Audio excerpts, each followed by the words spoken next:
ఇద్దరిని చూపెట్టా కదా.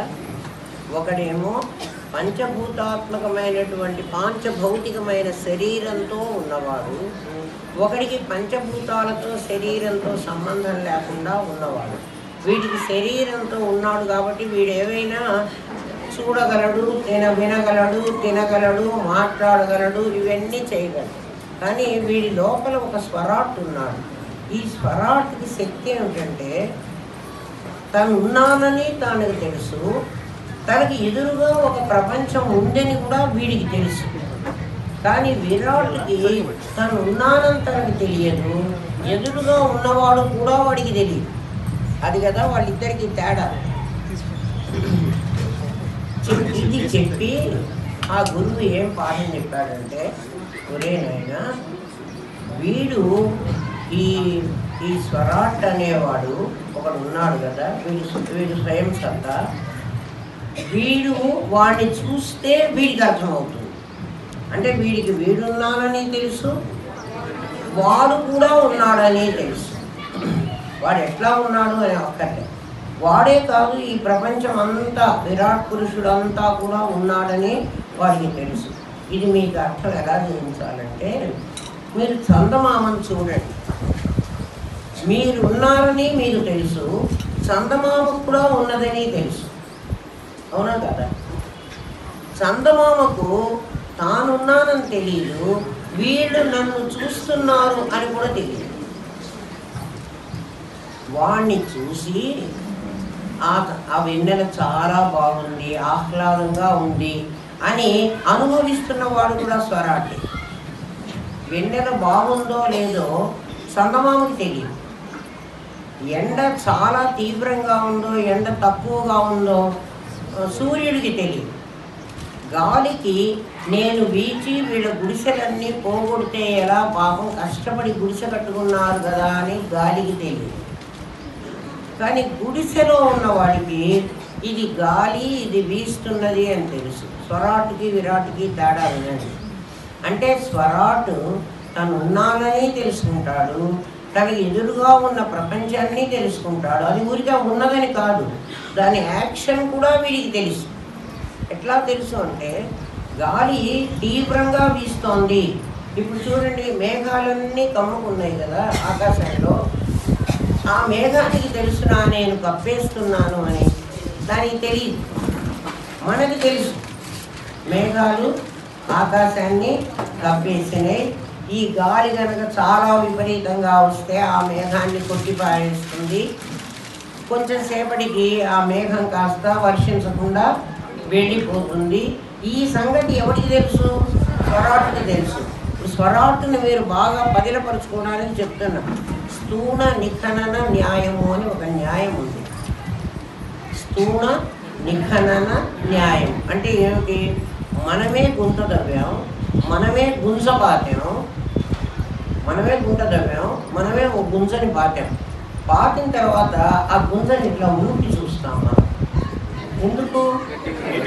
ఆ గుంజ మనం గుంజ నిలబడాలని కదా పాతాం. మనమే దాన్ని ఊపి చూస్తాం. అది ఊగుతోంది అనుకోండి, ఇంకా 4 రాళ్ళు వేసి ఇంకా గట్టిగా కొడతాం కదా. ఎప్పటి వరకు అంటే ఆ గుంజ ఊగనంత వరకు. ఈ స్వరాట్ని మీ దగ్గరే ఉన్నాడు అని చెప్పడానికి స్థూల నిఖనన న్యాయం అంటారు. ఖచ్చితంగా ఇంకా అది ఎప్పటి వరకు, ఎప్పటికీ కూడా స్వరాట్ నా దగ్గర లేడు అని మీరు అనడానికి వీల్లేదు. అదేదో జ్ఞానం అన్నారు, అది నాకు లేదే అని మీరు అడగడానికి వీల్లేదు. అందుకని ఆ స్వరాటుని మీరు చెప్తున్నా, మీ దగ్గర ఉన్న స్వరాటు వల్ల మీరు కాదు, అంటే మీరంటే మీ శరీరం కాదు, నిజంగా వాడిని చూసిన వాడెవడు, మీలో ఉన్న స్వరాటు వాడు దేని ద్వారా చూశాడు అది తీసేసాడు. అది వాయిస్ బ్రేక్ రికార్డులో అదే ఇప్పుడు మీలో ఉన్న స్వరాటు ఇంకా మీకు స్థూల నిఖనన న్యాయం ప్రకారం ఇంకా గట్టిపరుస్తున్నా. వినండి, మీరు ఎప్పుడో ఒక మైసూర్ పాకు తిన్నారని చెప్పారు. ఒక 6 నెలలు గడిచిపోయింది, ఆ మైసూర్ పాకు చాలా బాగుంది. ఒక 6 నెలలు గడిచిపోయింది, మళ్ళీ వీళ్ళ ఇంట్లో ఎవరింట్లోనో ఒక మైసూర్ పాకు పెట్టారు మనకి. ఆ మైసూర్ పాకు లాగా లేదు అంటున్నారు. అంటే ఆ రుచిని స్వరాట్ అనుభవించి తన లోపల దాచుకున్నాడు, దాంతో కంపేర్ చేసి ఇది దానిలాగా లేదన్నాడు. మనం మనుషుల్ని గుర్తిస్తాం అనుకోండి, మనుషుల్ని చిత్తసాగరంలో పెట్టుకుంటాం, స్వరాటులో కాదు. అనుభవించేవాడు ఎప్పుడు స్వరాటు, అనుభవం వాడికే, మిగిలిన వాడికి అనుభవము లేదు. ఎందుకని వాడికి తను ఉన్నానని తెలుసు, తన ఎదురుగా ఉన్న ప్రపంచాన్ని తెలుసు. ప్రపంచం అంటే మైసూర్ పాకు కూడా ప్రపంచమే. ఏమా వాడు స్వరాట్, వాడు మీ దగ్గర ఉన్నాడు. ఇప్పుడు శిష్యుడు ప్రశ్న అడుగుతున్నాడు, గురువు గారు మొట్టమొదటి మీరు అడగట్లేండి, వాడు అడుగుతున్నాడు ఆ ప్రశ్న. ఏమిటి అంటే మొట్టమొదట మీరు ఘనమైనటువంటి పరమాత్మ ఉన్నాడని చెప్పారు. మీకు గుర్తుందా? అవునా, గుర్తుంది. పరమాత్మ ఎట్లున్నాడు? ఘనంగా ఉన్నాడు. ఘనంగా ఉన్నాడంటే పెద్దగా ఉన్నాడని కాదు, వాడి లోపల చిన్న సూది గుచ్చడానికి కూడా వీలు లేదన్నారు. వాడు సచ్చిత్తులని చెప్పారు. నాకు మీరు చెప్పింది వాడు సత్తు చిత్తు. ఇప్పుడు మీరేం చెబుతున్నారంటే పంచభూతాలు ఉన్నాయన్నారు, అవి అపంచీకృతంగా విరాట్ దగ్గర ఉన్నాయని అంటున్నారు. వీడి దగ్గర స్వరాట్ దగ్గరేమో పంచీకృతం అయినాయి అంటున్నారు. వీడికి కళ్ళు ముక్కులు కాళ్ళు చేతులు అన్నీ వచ్చినాయని చెబుతున్నారు. ఈ కళ్ళు ముక్కులు కాళ్ళు చేతులు మనస్సు 24 గణాలు అన్నారు కదా, ఇవి ఎక్కడి నుంచి వచ్చినాయండి? ఒక గణంలో నుంచి ఒక స్వరాటు విరాటు ఇద్దరు వచ్చారంటే ఆ ఘనంలో ఒకటి దూర్చడానికే వీల్లేదంటున్నారు కదా. వీళ్ళందరూ ఎక్కడి నుంచి వచ్చారండి? పోనీ వచ్చిన వాళ్ళకి ఒక తానులో నుంచి చింపినటువంటి ముక్కలు ఒకటి ఫేడ్ అయిపోతే ఇంకోటి ఫేడ్ అవ్వాలి, ఒకటి అవ్వకపోతే ఇంకోటి కూడా అవ్వకూడదు. అది కదా పద్ధతి. మరి ఒకే సచ్చిదానందమైన పరమాత్మలో నుంచి ఒక స్వరాటు ఒక విరాట్ ఇద్దరు వస్తే వీడికేమో తను ఉన్నానని తెలుసు, తన ఎదుట ప్రపంచం ఉందని తెలుసు అంటున్నారు. వాడికేమో తను ఉన్నానని తెలియదు, వాడి ఎదుట ప్రపంచం ఉందని కూడా తెలియదు అంటున్నారు. ఒక శుద్ధ బుద్ధావతారం ఓ ముద్దుగాడు ఒకడు, ఒక చాలా తెలివి గలవాడు ఒకడు, ఇద్దరు ఎట్లు వచ్చారండి? అది కూడా నాకు తెలియాలి కదా. వీళ్ళు ఎక్కడి నుంచి వచ్చారో చెప్పండి. పురుష సూక్తంలో దానికి జవాబు చెప్తున్నాడు పరమాత్మ. పురుష సూక్తం మీకు అందరికీ వచ్చి ఉంటే సంతోషం, రాకపోతే ప్రార్థన చేసుకోండి. పురుష సూక్తంలో ఏం చెప్పాడంటే, ఇది నిన్న కూడా చెప్పాడు కదా, బ్రాహ్మణులు ఎవరో చెప్పాడు, వైశ్యులు ఎవరో చెప్పాడు కదా. నీ దగ్గర నువ్వు యజ్ఞం చేయమన్నాడు నాయన. ఆ స్వరాట్, ఒక స్వరాట్ అనేవాడు ఒకడు ఉన్నాడు. విరాట్ ఎప్పుడూ కూడా స్వరాట్ కాదు, విరాట్ పరమాత్మ కాకూడదు. ఎందుకని? వాడికి అసలు జ్ఞానమే లేదు. వాడికి జ్ఞానమే లేదు కాబట్టి వాడిని పరమాత్మ అవుతాడని మేము చెప్పం. ఎవడు పరమాత్మ అవుతాడని చెప్తున్నాను? స్వరాట్కే పరమాత్మ అయ్యే అవకాశం ఉంది. వీడే పరమాత్మ అయ్యే అవకాశం ఉంది. నిన్న చెప్పుకున్నాం కదా, నేను కర్నూలు నుంచి హైదరాబాదు వెళ్ళాలంటే నాకు కొంతకాలం కావాలి ప్రయాణం చెయ్యాలంటే. నేను స్వరాట్ నా దగ్గరే ఉన్నాడు. నేను స్వరాట్ని తెలుసుకోవాలంటే, స్వరాట్ని తెలుసుకోవాలంటే స్వరాట్ మీకు ఇప్పుడు అర్థం అవుతున్నాడు. ఆ స్వరాట్ని నేను పరమాత్మ అని అర్థం చేసుకోవాలంటే స్వరాట్ దగ్గర నుంచి పరమాత్మ దగ్గర వరకు నేను ప్రయాణం చెయ్యాలి. స్వరాటే పరమాత్మ అయితే ప్రయాణం అక్కర్లే. కాబట్టి నాకు కాలంతో పని లేదు. అర్థమైందా? స్వరాట్ అనేటువంటి ఒకడు మీ దగ్గర ఉన్నాడని మీకు అర్థమైతే వాడే ఇప్పుడు పరమాత్మ అవుతాడు.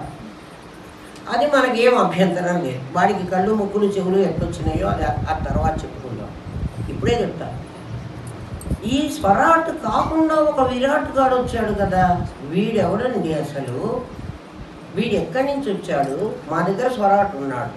ఈ స్వరాట్ ఒక యజ్ఞం చేశాడని చెప్పాం.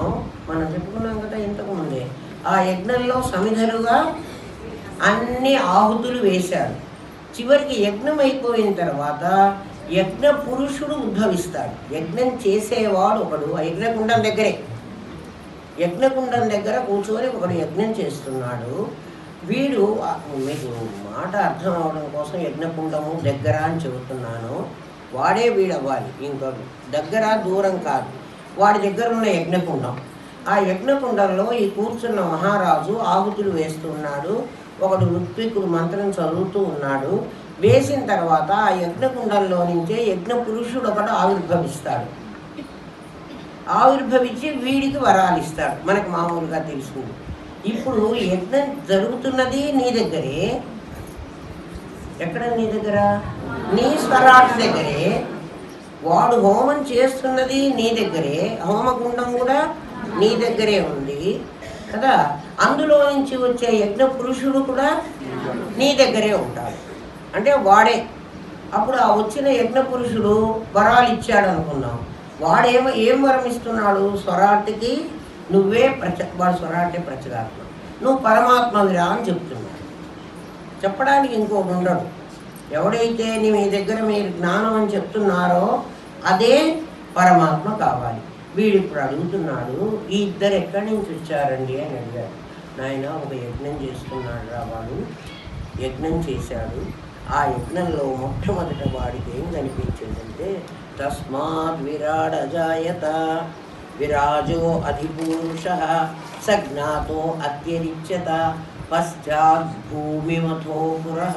వాడు భూమిని చూశాడు రా మొట్టమొదట అన్నాడు. పురః అంటే మొట్టమొదట అని. పురోహితుడు అంటారు చూడు, మొట్టమొదట నుంచి ఉండేవాడు. ఎక్కడైనా పెళ్లి జరిగినా మనం అందరం కొంచెం దూరంగా కూర్చుంటాం, కానీ ఆ పురోహితుడు మాత్రం అక్కడే కూర్చుంటాడు.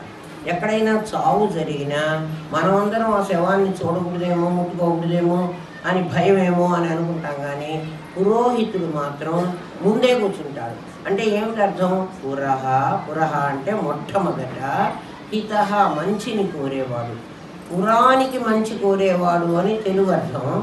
సంస్కృత అర్థంలో ముందుండి మంచిని కాంక్షించేవాడు. పురా అంటే మొట్టమొదట, ముందు. మొట్టమొదట వీడికి ఏం కనిపించింది అంటే, మనం వాడు సంకల్పం చేశాడని చెప్పుకున్నాం కదా. మొట్టమొదట వాడు ఏమని, ఏక అనేకో అహమస్మి. వాడి సంకల్పం అది. సంకల్పం ఒక్కటే చేశాడు. సంకల్పం అయినాక క్రియ కావాలి మనకి కదా. సంకల్పం అయిన తర్వాత ఇచ్ఛాశక్తి పనిచేసింది, జ్ఞానశక్తి పనిచేసింది. మళ్ళీ వెనక మర్చిపోవాకండి, క్రియాశక్తి ఇప్పుడు పనిచేయాలి. క్రియాశక్తిగా ఈ సత్తే పృథ్వీని ముందు చూపించింది.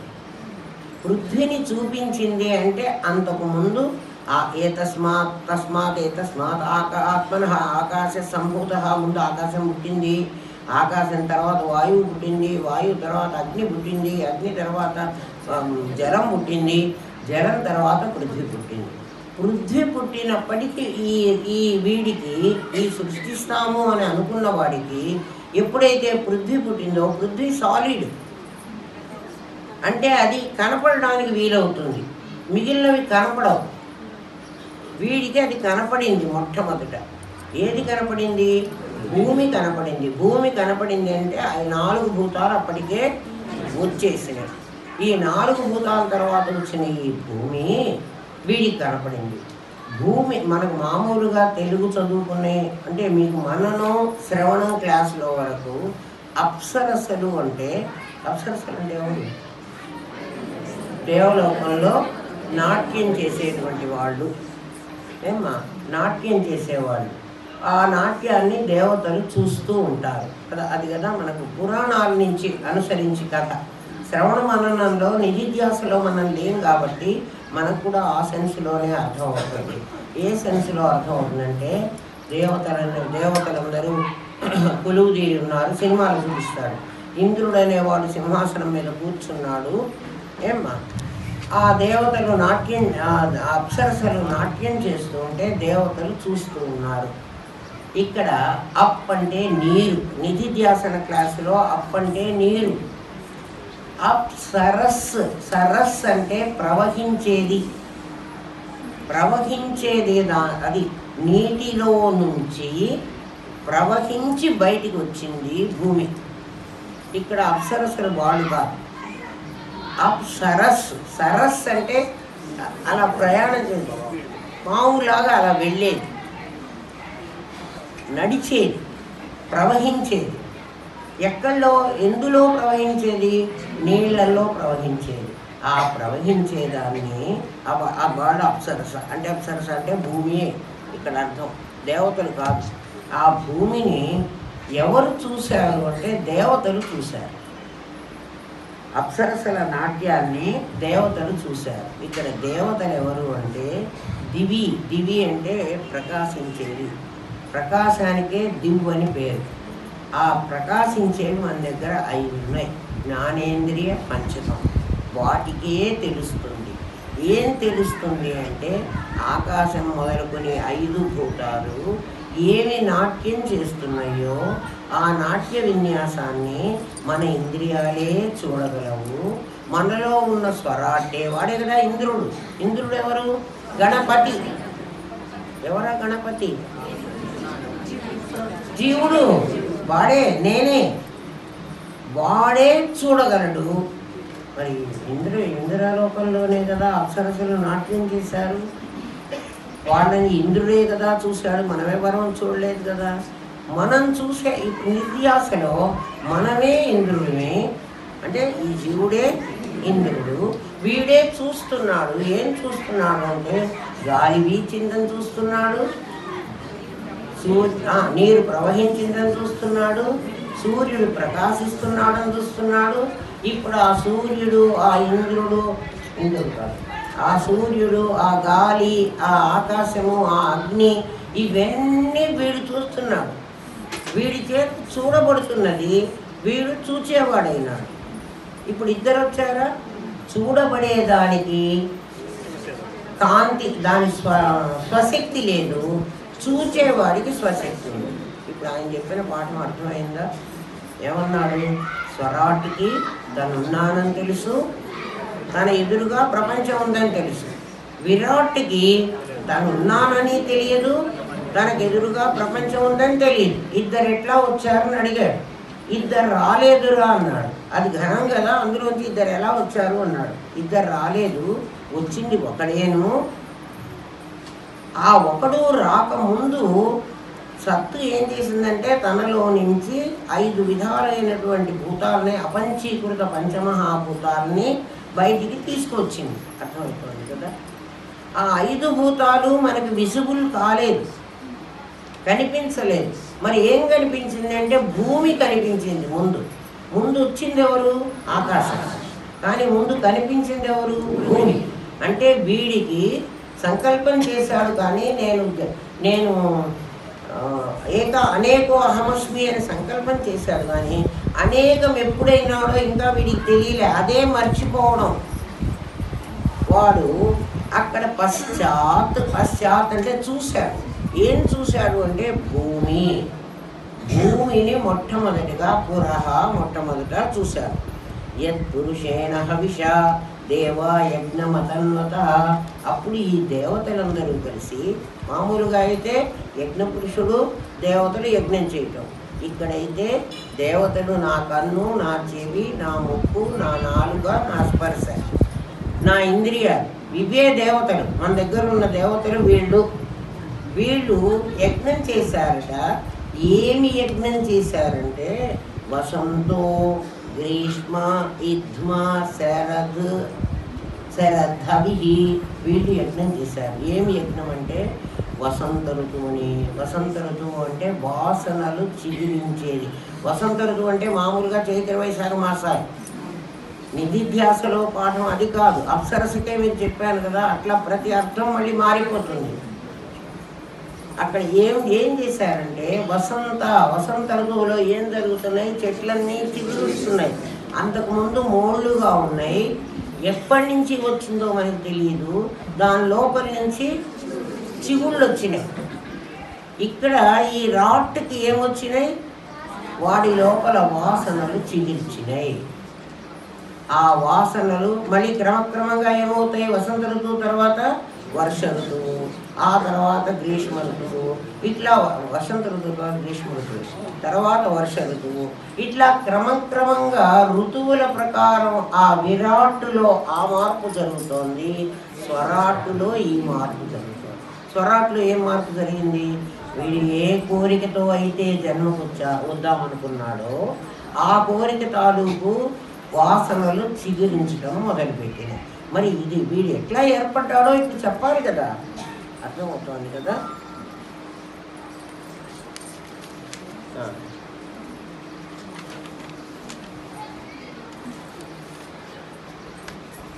ఈ యజ్ఞం చేశాడు.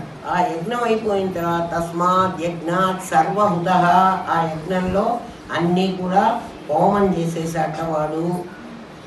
అప్పుడు ఏమొచ్చిందంటే పశువు చక్రే వాయవ్యాన్ అరణ్యాన్ గ్రామాశ్చయే. అక్కడ ఎప్పుడైతే వీడి యజ్ఞం చేశాడో ఆ యజ్ఞంలో పశువులు ఎక్కడో చెప్తున్నా భూమి యజ్ఞకుండం పురహ ముందుగా వాడికి భూమే కనిపించింది. దేవా ఇంద్రియాలు, వసంతాది ఋతువులు, ఆజ్యం, అది ఆజ్యం అన్నాడు. యజ్ఞం మండాలంటే నెయ్యి పోయాలి. వసంతాది ఋతువులు నెయ్యి పోసాడు అంటే నిజంగా నెయ్యి కాదు, వాళ్ళు వాసనలు చిగిర్చినాయి. చిగిరించిన వాసనలు మెల్లగా పెద్దవైనాయి కదా, అవి ఫలించాలి. 6 ఋతువులు అయ్యేటప్పటికి ఏమవుతుంది, ఫలిస్తుంది. దానికి అక్కడ ఏం చెప్తాడంటే కృషి గర్భాదయో అంటాడు. ఒక మగవాళ్ళకి ఒక ఎగ్జాంపుల్ చెప్పాడు, ఆడవాళ్ళకు ఒక ఎగ్జాంపుల్ చెప్పాడు. శాస్త్రం అట్లా చెప్పింది. అంటే వాడికి తెలిసింది కృషి అంటే వ్యవసాయం చేస్తే ఇవాళ విత్తనం వేస్తే రేపే పంట పండదు. ఎప్పుడు పండుతుంది, 6 నెలల్లో 9 నెలల్లో టైం తీసుకుంటుంది. నిజంగా అయితే 9 నెలలు పంట, అది మంచి పంట. 6 నెలల పంట ఇంక కొంచెం తేలిక పంట. 3 నెలలకు వచ్చేది మరీ పనికి మారింది. ఆ 3 నెలల పంట తిన్నా ఒకటి, తినకపోయినా ఒకటి. అట్లా కృషి గర్భాదయో, గర్భం ధరించినటువంటి స్త్రీ 9 నెలల కాలం కాంతి బిడ్డను కనలేదు. కృషి గర్భాదయో అంటాడు. కృషీవలుడు ఎలాగైతే ఇన్ని నెలల తర్వాత వాడి పంట వాడి చేతికి వస్తుందో, గర్భవతి అయినటువంటి స్త్రీకి ఎన్ని నెలల తర్వాత, ఎందుకంటే అది పెరగడానికి ఎంత టైం పడుతుంది అని చెప్పాడు. ఇక్కడ పురుష సూక్తంలో 6 ఋతువుల టైం పడుతుంది అన్నాడు. 6 ఋతువుల కాలము ఈ చిగుళ్ళు చిగురించడం, ఇది కొమ్మలేయటం, ఆకులు వేయటం, పండుగ పిందె రావడం, పువ్వు రావడం, పిందె రావడం, పిందె ఫలించడం, ఈ అందులోనే ఫలిస్తుంది అంటానికి మీకు మనకి ఎగ్జాంపుల్ ఏం చెప్తాడంటే, ఒక మామిడికాయ పుట్టిందనుకోండి, ఒక చెట్టుకు ఒక చిన్న మామిడి పిందె వచ్చింది. మామిడి పిందెగా కోసి చూడండి, వగరుగా ఉంటుంది. కొంచెం కాలం గడవనియండి, పుల్లగా ఉంటుంది. అంటే వగరు పులుపుగా మారడానికి ఎవడైనా ఎక్కడి నుంచైనా ఏమన్నా ఇచ్చాడా, దాంట్లో ఉన్నదే. ఆ టైం గడిచేటప్పటికి అది అయింది. అందుకే ఇక్కడ ఋతువులు చెప్తున్నాను నీకు. ఆ ఋతువులు అయ్యేటప్పటికి అది పులుపుగా మారింది. ఇంకా ఆ కాయ కోసి చూడండి, అంటే వగరున్న కాయే అదే చెట్టుది, ఇంకా కొంచెం పెద్దదైతే అది పుల్లగా ఉంటుంది. ఇంకా కొంచెం కారం ఉండనివ్వండి, అది తీయగా మారుతుంది. అంటే ఆ పులుపుని ఎవడు తీసుకొని దానికి తీపిచ్చాడు? దాంట్లో నుంచే వచ్చింది. దానిలో నుంచే వచ్చిందని నీకు ఎందుకు చెబుతున్నాడంటే, నువ్వు ప్రజ్ఞాన ఘనంలో నుంచే రావాలి. ఏది వచ్చినా ఇంకోటి రావడానికి, ఇంకో దగ్గర నుంచి రావడానికి వీల్లేదు. ప్రజ్ఞాన ఘనంలో నుంచే రావాలి. అందుకని మామిడికాయలోకి ఎవడు ఓపెన్ చేయకుండా, ఎవడు దాన్ని తీయలేదు, ఎవడు ఇంజెక్షన్ చేయలేదు, దాని లోపలికి ఆ పులుపును లాగేసి ఈ తీపిని ప్రవేశపెట్టలేదు, అది తీయగా మారింది. ఇంకా కొంతకాలం గడిచిన తర్వాత ఆ చెట్టునే ఉంటుంది, చేపలకు వచ్చినాయి అంటారు. అంటే ఏమిటి? అది పండడానికి సిద్ధమైంది. మనం ఇప్పుడు కోసుకొని తింటున్నాం. మనం తినకుండా కనుక అట్లాగే ఉంచితే ఏమవుతుంది? అది పండుగా మారుతుంది. మరి ఒకప్పుడు ఆ కాయలో వగరుంది కదా, మరొకప్పుడు పులుపుంది కదా, ఇప్పుడు తీపి ఉంది కదా, ఇప్పుడు మధురమైనటువంటి మామిడి ఫల రసం ఉంది కదా. ఇది అదిగా మారడానికి మధ్యలో ఎవడైనా ప్రయత్నించాడా? కాలం. అది ఇదిగా మారడానికి కాలం కదమ్మా, టైం. కృషి గర్భాదయం అని చెప్పాడు కదా, ఇట్లే చెప్తుందమ్మా సంస్కృతం. అది అర్థం చేసుకునేటప్పటికీ బ్రహ్మదేవుడు దిగి వస్తాడు. ఇప్పుడు నేను చెప్తే మీకు అర్థమవుతోంది, కానీ ఎట్లా అర్థమవుతుందమ్మా? అసలు భూమి ఏమిటి, యజ్ఞం ఏమిటి అని అనిపించదు. ఈ కాలం గడవాలి. కాలం గడిస్తే ఆ కాలమే అందులో ఉన్నదాన్ని ఇదిగా మారుస్తుంది. ఇక్కడ ఇంకా మనం గమనించాల్సింది ఏమిటంటే, మామిడి పండు పండింది, రసంగా బాగా మారింది. మనం కోసుకోకుండా అట్లాగే ఉంచండి ఆ మామిడి పండుని. మనం కొయ్యొద్దు, గాలి కూడా వీచి ఆ కాయ పడిపోకుండా దాన్ని అట్లాగే ఉంచండి కాసేపు. అలా ఉంచితే ఏమవుతుందంటే ఆ పండు కొంతకాలానికి తనకై తానే కిందికి రాలుతుంది. ఎట్లా రాలుతుంది? ఉర్వారుకమేవ బంధనాత్. మృత్యుంజయ మంత్రం చెప్తున్నారు కదా, మృత్యోర్ముక్షీయమామృతాత్. అమృతపతుల్యమైనటువంటిది దాని నుంచి అదే అలా రాలిపోతుంది. అంటే తనకు తానే రాలుతుంది. మామిడి కొమ్మలో చిన్న వగరు ఉన్నటువంటి ఆ పిందె పుట్టింది, ఇక్కడ పడింది. పుట్టింది జననం, ఇది మరణం. ఈ మధ్యలో ఏముంది అంటే కాలమే కదా ఉంది. పుట్టుకకు మరణానికి మధ్యలో ఉన్నది కాలం. ఈ సంగతిని వాడు చూశాడు. ఎవడు చూశాడు? ఆ యజ్ఞం చేస్తున్నటువంటి వాడు ఒకడు చూశాడు. యజ్ఞం చేస్తున్న వాడు ఎవడు అంటే, ఎవడు సంకల్పం చేశాడో వాడు యజ్ఞం చేస్తున్నాడు. ఇంకా జీవుడు కాలేవాడు. యజ్ఞం ఎవడు చేశాడు? ఏక అనేకో అహమస్మి అనుకున్నాడు. నేను ఉన్నవాడిని ఉన్నట్టుగా ఉండకుండా అనేకం కావాలి. వాడు అనేకం కావడానికి సత్తు సహాయం చేసింది. అంటే సత్తు ఏమైంది? ఈ మామిడి చెట్టులాగా మారింది అనుకోండి కాసేపు. అంటే విరాట్గా మారింది. విరాట్ అంతా సత్. సంకల్పం చేసిన వాడెవడు? చిత్. చిత్ ఏమైనాడు? ఇప్పుడు రాట్గా మారాలి. ఇంకా మారలే, ఇప్పుడు మారాలి వాడు. అందుకని వీడికి తెలివి ఉంది, దానికి తెలివి లేదు. ఎవరికి తెలివి లేదు? మీకు కన్ఫ్యూజన్గా ఉందా? ఏం లేదు కదా.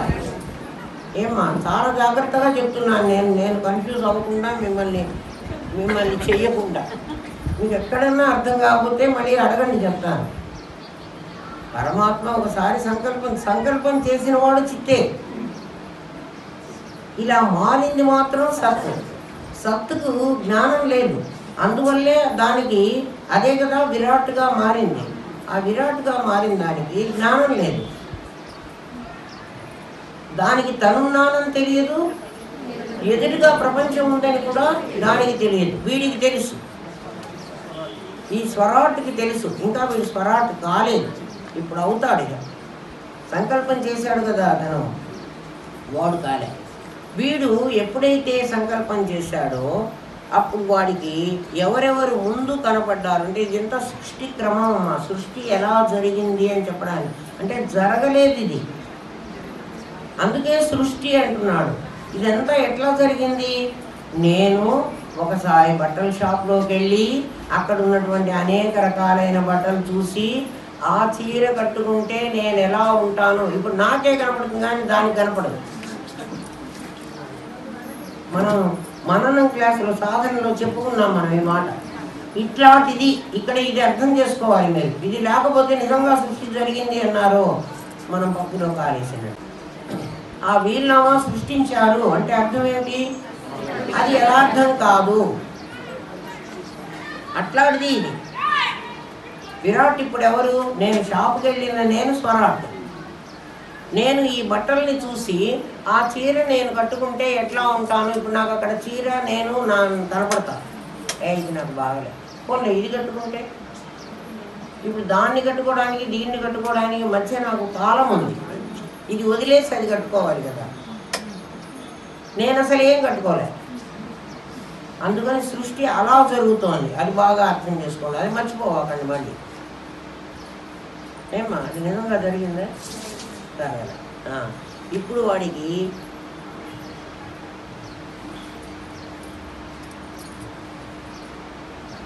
వీడు వాయువ్యాన్ గాలిలో తిరిగేవి, అరణ్యాల్లో తిరిగేవి, అలాంటి గ్రామాంశ ఊళ్ళల్లో తిరిగేవి 3 కనిపించినాయి వాడికి. వాయువ్యాన్ అంటే గాలిలో తిరిగేవి, బ్యాక్టీరియా దగ్గర నుంచి పక్షులందరూ గాలిలో తిరిగేవి. వీడెవరు? స్వరాటులే. వాడు ఎప్పుడైతే ఇలా సంకల్పం చేసి నేను కావాలి అనుకుని ఈ ఇంద్రియాలను సృష్టించుకుని ఒక దేహాన్ని 5 భూతాలను సృష్టించాడు. ముందు యజ్ఞం చేశాడు. యజ్ఞం చేస్తేనే, ఎందుకంటే జన్మనా జాయతే సూత్రః కదా మనం అందరం. ఆ తర్వాత యజ్ఞం చేసి మనం బ్రాహ్మణులమైనాం, వైశ్యులమైంది. మనం అంతా సేకరించి వస్తువులను సేకరించి వైశ్యులమైనాం. రోగాలతో కొట్లాడి రోగాలను ఓడించి మనం ఆరోగ్యంగా బతికామంటే క్షత్రియులమైనాం. ఆత్మను తెలుసుకోవడానికి వీటినన్నిటినీ కూడా యజ్ఞంలో హోమకుండంలో హోమం చేసి మనం బ్రహ్మత్వాన్ని సంపాదించుకొని బ్రాహ్మణులమైనాం కదా. ముందు ఎవరు పుట్టారు అంటే వాయువ్యాన్ గాల్లో తిరిగేవి అంటే అన్ని జీవరాశులు. జరాయుజ స్వేదజ అండజ ఉద్భిజ్యాలు అంటున్నామే. స్వేదజ అండజాల వరకు వాయువ్యాన్. స్వేదజ అండజాలు అంటే ఏమిటి? చెమట నుంచి పుట్టేవే వైరస్ బ్యాక్టీరియా కూడా. వాటి వల్లే కదా మనకు రోగాలన్నీ వస్తున్నాయి. ఆ గాల్లో ఈ వైరల్ ఫీవర్ వచ్చింది అంటున్నాం కదా, అవన్నీ గాల్లో ఉండేవి. అవి కూడా ప్రాణులే. అలాంటి ప్రాణులు మొట్టమొదట్లో వాయువ్యాన్ గాల్లో తిరిగేవన్నీ పుట్టాయి. ఆ తర్వాత ఎవరు పుట్టారు అంటే ఆరణ్యాన్ అడవుల్లో ఉండేవన్నీ పుట్టాయి. అడవుల్లో ఉండేవి మృగాలు. తర్వాత గ్రామ్యాశ్చయే గ్రామాల్లో ఉండేవి కుక్కలు, పిల్లులు, ఎలుకలు, కోతులు. ఇవన్నీ ఊళ్ళల్లో తిరిగేటువంటివి. ఇవన్నీ జంతువులు. మనమంతా జంతువులు అంటే జన్మించడం, చావడం, ఈ 2 మనకి లక్షణాలు. ఇప్పుడు స్వరాటుకి జన్మించడం, చావడం లక్షణం కాదు. ఎవరికి? విరాట్ కూడా కాదు. వాడు సృష్టించినటువంటివి. అంటే ఎకాయికిన మనిషి పుట్టలే. అందుకే ఏమన్నాడంటే బహూనాం జన్మనాం అంతే అన్నాడు. ఎన్నో జన్మలు ఎత్తిన తర్వాత కానీ ఈ జన్మ నీకు రాదు అన్నాడు. మానవ జన్మ. ఇప్పుడు మనం ఎంత గొప్పవాడమో మీరే ఆలోచించండి. మీ స్వరాట్ ఎంత గొప్పవాడు. ఊరికే ఏదో పుట్టాం చచ్చాం. ఎవరన్నా ఆత్మహత్య చేసుకునే వాడికి చెప్పండి, మీ రూపాయలు దగ్గర ఎందుకు ఆత్మహత్య చేసుకుంటారు? ఎంతో కష్టపడితే కానీ మానవ శరీరం రాలేదు. ఎప్పుడైతే ఈ పశువులు ఇవన్నీ పుట్టినాయి అని అన్నాడో, వీడు మళ్ళీ ప్రశ్న వేస్తున్నాడు, అయ్యా అరణ్యాల్లో ఉండేవాళ్ళు, గ్రామాల్లో ఉండేవాళ్ళు, ఇలాంటి వాళ్ళందరూ పుట్టారంటున్నావు, అంటే జీవరాశులన్నీ పుట్టినాయి అని చెప్తున్నావు, మరి విరాట్ ఎక్కడి నుంచి పుట్టాడు? వాడు కూడా ఎక్కడో ఉన్నాడు కదా, వాడు ఎట్లా వచ్చాడు? తస్మాత్ అశ్వాన జాయంత, ఆవు అంటే గుర్రాలు కూడా పుట్టినాయి, ఆవులు కూడా పుట్టినాయి అని అందరూ పుట్టారని చెప్తున్నాడు. అంటే గ్రామాల్లో ఉండే జంతువుల్లో ఇవి కూడా వచ్చినాయి. మరి మీరు విరాట్టులో బ్రాహ్మణులు ఉన్నారు, క్షత్రియులు ఉన్నారు, వైశ్యులు ఉన్నారు, సూతులు ఉన్నారు అన్నావే, అంటే విరాట్టులో ఉన్నాడన్నావు కదా నువ్వు. వీడు స్వరాట్కే ఈ మానవత్వం ఉంది అని చెబుతున్నావు కదా, విరాట్లో మనుషులు ఎక్కడి నుంచి వచ్చారు? ఈ ప్రశ్నకి జవాబే మీరు అద్దంలో చూసిన వాళ్ళు. అద్దం ఉంది కదా, ఎందుకంటే కుండలు మళ్ళీ చెరువు కుండల దగ్గరికి వెళ్ళండి. చెరువులో ఒక్కొక్క కుండ ఉంది. ఒక కుండ ఆవు, ఒక కుండ గుర్రం, ఒక కుండ బ్యాక్టీరియా, ఒక కుండ, అట్లా మీరన్నీ చెరువులో కుండలన్నీ ఊహించుకోండి. కొన్ని కుండలు మనుషులు కూడా, వాళ్ళందరూ ఉన్నారు. స్వరాట్లు కూడా, వాటిల్లో కూడా స్వరాట్ ఉంది, వాటికి అవి ఉన్నాయని తెలుసు. అయితే వాటికి ముఖ జ్ఞానమే ఉంది, వాసనా జ్ఞానం అని వివేక జ్ఞానం వాటికి లేదు. వివేక జ్ఞానం మనిషికే ఉంది, వాసనా జ్ఞానమే వాటికి ఉంది. మరి వీళ్ళందరూ విరాట్టులో మీరు బ్రాహ్మణులు, క్షత్రియులు, వైశ్యులు, శూద్రులు ఉన్నారని చెప్పారు కదా, మరి వాళ్ళు ఎక్కడి నుంచి వచ్చారు? వాళ్ళు ఎక్కడి నుంచి రాలేదురా. ఇప్పుడు విరాట్ అంటే ఎవడో ఇప్పుడు చూపిస్తున్నాను. ఈ అద్దంలో క్లాస్లో మీరందరి పిల్లలు కూర్చుని ఉన్నారు. ఈ క్లాస్ వెనక పైన నేను ఒక అద్దం పెట్టాను. ఈ అద్దంలో మీ అందరి బొమ్మలు పడతాయి. ఈ అద్దంలో పడ్డ మీరందరూ ఇన్ ఆర్డర్లో కూర్చున్నారు, మీరు ఆర్డర్లో కూర్చోలే. ఒక 90 మార్కులు వచ్చేది ఇక్కడ కూర్చోండి, ఒక 99 మార్కులు వచ్చేవాడు అక్కడ కూర్చున్నాడు అనుకుందాం కాసేపు. క్లాసులో వీడి పక్కవాడికే 99 రావు కదా, 90 వాడు ఎక్కడ అక్కడ ఉంటాడు, వాడికి 98 వచ్చుంటాయి. ఇక్కడ వాడికి ఎవరికో 99 వచ్చుంటాయి. ఇక్కడ వాడికి ఎవరికో 100 మార్కులు వచ్చి ఉంటాయి కదా, వీడికి 100 వేసేసి ఉంటాడు. ఈ పక్కన ఈ 98 వాడి పక్కన ఓ 0 వాడు కూడా కూర్చొని ఉంటాడు. ఈ ఫోటోలో ఇక్కడ తీసాను కదా, ఇందులో వీళ్ళందరూ ఇక్కడ ఎట్లా కూర్చున్నారో అట్లాగే పడతారు. కానీ వీడికి చెప్తున్నాడు, ఒరే ఈ 99, 98, 97 ఉన్న వాళ్ళందరినీ, ఎవరెవరైతే ఈ యజ్ఞం చేసి వీళ్ళంతా కూడా బ్రాహ్మణులుగా అయినారో వాళ్ళని ఈ విరాట్ పురుషుడికి ముఖంగా అనుకోరా అన్నాడు. నిజంగా అట్లా లేరు.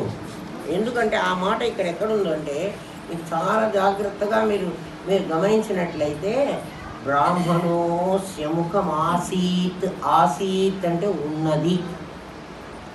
వాళ్ళందరూ ఈ విరాట్ పురుషుడికి ముఖంలాగా ఉన్నారు అని అనుకో. అంటే వీణ్ణి వాణ్ణి వాణ్ణి వాణ్ణి తీసి వాడికి ముఖంలాగా పెట్టు, అప్పుడు వాడు ఒక మనిషి నీకు తయారవుతారు. తర్వాత ఈ క్షత్రియులు అనేవాడు ఉన్నారే, వీణ్ణి వీణ్ణి వీణ్ణి ఏరి, ఇదేమిటండి వాళ్ళందరూ అట్లా కూర్చుని ఉన్నారు కదా, నన్ను ఏరుకోమంటున్నారేమిటి అంటే, ఇదంతా నువ్వు ఊహించుకున్నదే కదరా. ఈ ఊహ ఇలా చేసుకో, ఇలా చేసుకుంటే నీకేమిటి లాభం అంటే, నువ్వు ఎట్లాంటి మనిషిగా ఉన్నావో వాడు నీకు అట్లాంటి మనిషిలాగా కనపడతాడు. అంతేగాని బ్రాహ్మణులు, ఆ విరాట్ పురుషుడు అనేవాడు ఒకడు ఉన్నాడని, వాడి మొహంలో నుంచి బ్రాహ్మణులు పుట్టారని, వాడి భుజాల్లో నుంచి క్షత్రియులు పుట్టారని, మనం అందరం ఎవరికి పుట్టాం చెప్పండి? మన అమ్మ నాన్నకు పుట్టాం. ఎవరికి వాడు ఎవరికి పుట్టావురా, మీ నాన్న ఎవరు అని అడిగితే బ్రహ్మదేవుడు అని చెబుతామా? మనం అందరం మన అమ్మా నాన్నకే పుట్టాం. మనం అందరం విరాట్ పురుషుల్లో భాగం. కానీ ఎవడైతే స్వరాట్ అయి ఊహిస్తున్నాడో వాడు మనందరినీ, ఈ యజ్ఞం చేసిన వాళ్ళనందరినీ విరాట్ పురుషుడిని మొహంగాను, ఈ రోగాలతో బాధపడుతూ హాస్పిటల్స్లో ఐసీయూలో పడి ఉండి ఏడుస్తూ చస్తూ పోరాడుతూ ఉన్నారు, యుద్ధం చేస్తున్నారు. వాడే గెలుస్తాడో వీడే గెలుస్తాడో మనకి తెలియదు. వాడు గెలిస్తే ఇంటికి వస్తాడు వీడు కదా, ఆడు గెలిస్తే జాబీ చెట్టుకు పోతాడు. ఇప్పుడు మీరు వీడు జమ్మి చెట్టుకు పోయేవాడు హాస్పిటల్లో అందరినీ చూసిరండి. మా గురువుగారు మమ్మల్ని అలా పంపించేవాడు, ఇంటెన్సివ్ కేర్కి వెళ్ళి చూసిరండి. చూసినప్పుడు మనం వీళ్ళందరూ బతకాలి అని అనుకుంటాం, కానీ వీడు జమ్మి చెట్టు పోవాలి, వీడి ఇంటికి రావాలి అనుకుంటామా చెప్పండి కదా? ఎంత మనం అనుకున్నంత మాత్రం పోతాడా? అందుకని విరాట్ పురుషుల్లో వాళ్ళు కూడా ఒక భాగం కదా. ఎవరు? ఆ హాస్పిటల్లో ఉన్నవాళ్ళు, ఆ వాళ్ళు కదా. వాళ్ళల్లో వాళ్ళు రోగాలతో పోరాడుతున్నారు. ఆ పోరాడే వాళ్ళందరూ విరాట్ పురుషుడికి బాహువులుగా అనుకోరారు. నీకు తలకాయ ఇచ్చింది, భుజాలు వచ్చినాయి, అర్థం అవుతున్నాయి కదా. ఇప్పుడు వాడి కంప్లీట్ మనిషికి రావాలి మనకు. వాడు నిలబడాలంటే నెక్స్ట్ వైశ్యుడు ఎవరు అంటే, వైశ్యులు అంటే మేము వైశ్య జాతిలో పుట్టాం, ఆర్య వైశ్యులం. ఆర్య లేదు, వైశ్య లేదు. నిజంగా వైశ్యుడు ఎవరు అంటే వస్తువులను సేకరించేవాడు. మీరందరూ వైశ్యులు కాదని చెప్పేస్తున్నా. ఎందుకంటే ఎవడైతే 4 డబ్బులు ఉండగానే చిన్నపిల్లవాడికి ఒక 10 పైసలు ఇస్తే వాడు కొడతాడు. ₹1 ఇచ్చి చూడండి చిన్నపిల్లవాడు, ఇమ్మీడియట్గా వాడు ఏం చేస్తాడు చెప్పండి? ₹1 ఇవ్వండి ఎవరు నా పిల్లవాడికి ఒకటి. వాడు ఆ దగ్గరే ఎక్కడో ఒక అంగడి ఉంటే బంకు, ఆ బంకు దగ్గరికి పరిగెత్తాడా లేదా? అక్కడ ఏం తీసుకొస్తాడు? ఒక చాక్లెట్, ఒక లేసు, ఇంకా ఏంటి అలాంటివి ఏవో వాడు తినేడు. అంటే ఇప్పుడు వాడు వైశ్యుడు, వస్తువులను సేకరిస్తున్నాడు. ఏం పెట్టి సేకరిస్తున్నాడు? వాడి దగ్గర ఉన్న డబ్బులు ఖర్చు పెడుతున్నాడు. ఎవడైతే తన దగ్గర ఉన్నటువంటి కర్మను ఖర్చు పెట్టి కొత్త కర్మని కొనుక్కుంటున్నాడో వాళ్ళందరూ వైశ్యులు.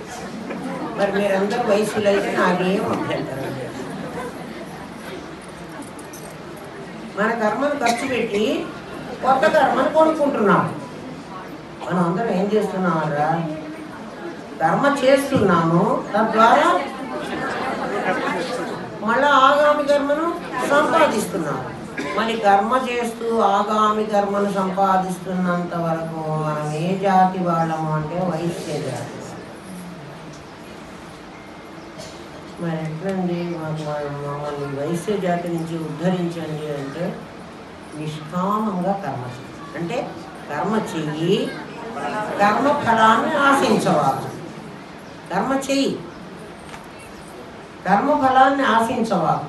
ఎట్లండి? కర్మ నేను చేస్తేనే అసలు నేను ఆశించకపోయినా నా బ్యాంకులోకి జమ చేసి వస్తాయి.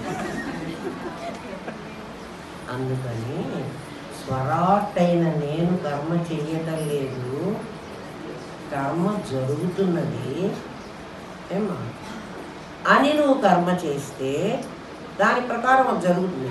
దానివల్ల వచ్చిన లాభ నష్టాలకు కానీ నాకేమీ సంబంధం లేదు. అలా కనుక నువ్వు కర్మ చేయగలిగితే, అంటే నేను స్వరాట్టుని, నేనేం చేయగలే, అవే అవుతున్నాయి. సూర్యోదయాన్ని నేను సృష్టించింది, నేను ఊరికే ఉన్నాను, ఆ భూమి తిరుగుతున్నది, అది తిరగడం వల్ల సూర్యోదయం అవుతోంది, నాకు సూర్యాస్తమయం అవుతోంది కదా. అట్లా నువ్వు అనుకోగలిగితే నువ్వు కర్మ చేస్తూ కూడా కర్మ చేయని వాడివి. అంతేగాని కర్మ చేయొద్దు అని కూర్చోమని చెప్పాను. ఎందుకంటే కర్మ చేయకుండా ఎవరు కూర్చోడానికి వీల్లేదు. ఎందుకని? మనం గాలి పీలిస్తే కూడా అది కర్మేనే, ఆలోచిస్తే అది కర్మే. మరి ఆలోచించకుండా ఎట్లా ఉండమంటారండి? ఆలోచించు, నేను ఆలోచించుతాను. ఆలోచన ఎవరు చేస్తున్నారు? అక్కడ ఉన్నటువంటి పొటెన్షియల్ ఫామ్లో ఉన్నది, అది కైనటిక్ అవుతోంది, అది ఇంద్రియాలతో పనిచేయించుకుంటోంది. నేను సాక్షిగా ఉన్నాను. అంతేగాని నేను ఊరికే సాక్షిగా ఉన్నాను అని మాట అంటే సాక్షివి కావు నువ్వు. దీనికి చాలా ప్రయత్నం చేయాలి, చాలా కష్టపడాలి. ప్రయత్నం చేయండి, వైశ్యులుగా ఉండవాకండి. వాళ్ళందరూ ఈ విరాట్ పురుషుడికి ఊరువుల వంటి వాళ్ళు, తొడల వంటి వాళ్ళు. ఎందుకంటే అదే నిలబెడుతుంది, కర్మే నిలబెడుతుంది. వైశ్యులని ఎందుకన్నారంటే కర్మ ఉంది కదా, మనం చేసే కర్మ, ఆ కర్మే మనని నిలబెడుతోంది. కర్మ ఎప్పుడు అయిపోతే అప్పుడు అయిపోతుంది. ఏమంటాం మనం? వాడి కర్మ కాలిపోయిందిరా, వాడి కర్మ కాలిందిరా అంటే వాడి కర్మ అయిపోయింది. అయిపోతే వాడు చచ్చిపోతాడు. వాడిని బతికించింది నిలబెట్టేది ఎవరు? వాడి కర్మ. అందుకని అందరూ వైశ్యులు అన్నారు. నిజంగా వైశ్యులు అది ఎంత ఈ కులాలన్నీ నిజంగా అదరా. మనం చెప్పిన చాతుర్వర్ణ్యం మయా సృష్టం గుణ కర్మ విభాగశ అన్నాడు పరమాత్మ. గుణాన్నించి కర్మ నుంచి మనం చేసే కర్మ నుంచి మనకు వస్తుంది. ఇప్పుడు ఎవడైనా ఒక బాటా షాప్లో పనిచేస్తున్నాడు ఒక మేనేజర్గా అనుకుందాం కాసేపు. ఒక బ్రాహ్మణుడు ఒక శర్మగారు బాటా షాప్లో ఉద్యోగం వచ్చింది ఆయన అక్కడ పనిచేస్తున్నాడు. ఇప్పుడు ఆయన బ్రాహ్మణుడు అన్న మాదివాడన్న చెప్పులు కంపెనీ, బాటా షాప్ అంటే చెప్పుల కంపెనీ. రోజంతా ఏం చేస్తున్నాడు? చర్మ వ్యాపారం చేస్తున్నాడు. ఆయన ఎవరు? మరి బ్రాహ్మణుడు ఆయన కాదు అనకూడదు. ఎందుకంటే గుణకర్మ విభాగశ అన్నాడు పరమాత్మ భగవద్గీతలో. భగవద్గీత అనుసారం అకార్డింగ్ టు భగవద్గీత ఆయన ఏమనాలి మనం? ఆయన షెడ్యూల్డ్ క్యాస్ట్ అంతే కదా. ఆయన బ్రాహ్మణుడు కాదు. బ్రాహ్మణుడు అయిన తల్లిదండ్రులకు పుట్టినంత మాత్రాన బ్రాహ్మణుడు కాదు. పుట్టుకతో కాదు, కర్మతో వాడి కులం నిర్ణయించబడాలి. మనం మరి పుట్టుకతోనే మన సర్టిఫికెట్లలో అన్నింటిలో అదే కదా రాసుకుంటున్నాం. మనం ఆ కులాలు రాసుకుంటున్నాం, ఆ కులాలే మనం ఫాలో అవుతున్నాం. నిజంగా అవి కావు, మనకు తెలియటం లేదు, చెప్పేవాడు కూడా లేడు. ఎవడన్నా చెప్పినా ఉంటే చెప్తారు కానీ ఎవరు వింటారు ఏమ్మా. వాడు అడుగుతున్నాడు, ముఖం కిమస్య కౌ బాహు కావూరు పాదా ఉచ్చేతే అని అడిగాడు. అడిగితే బ్రాహ్మణోస్య ముఖమాసీత్. నాయన వీళ్ళందరినీ ఏరుకుని బ్రాహ్మణులు అని పేరు. బ్రాహ్మణులు అని ఎందుకు పెట్టాం? వీళ్ళకి వీళ్ళు హోమం చేశారు. హోమం చేసి ఆ హోమంలో వీళ్ళవన్నీ కూడాను ఆహుతులు వేశారు. వేసి వాళ్ళు ఏమైనారు? స్వరాటుగా కనిపిస్తున్నారు. అటువంటి వాళ్ళే బ్రాహ్మణులు. వాళ్ళందరినీ ముఖం అనుకోరా, వీళ్ళందరినీ భుజాలు అనుకోరా, వీళ్ళందరినీ ఊరువులు అనుకోరా, వీళ్ళందరినీ పాదాలు అనుకోరా అని చెప్పాడు.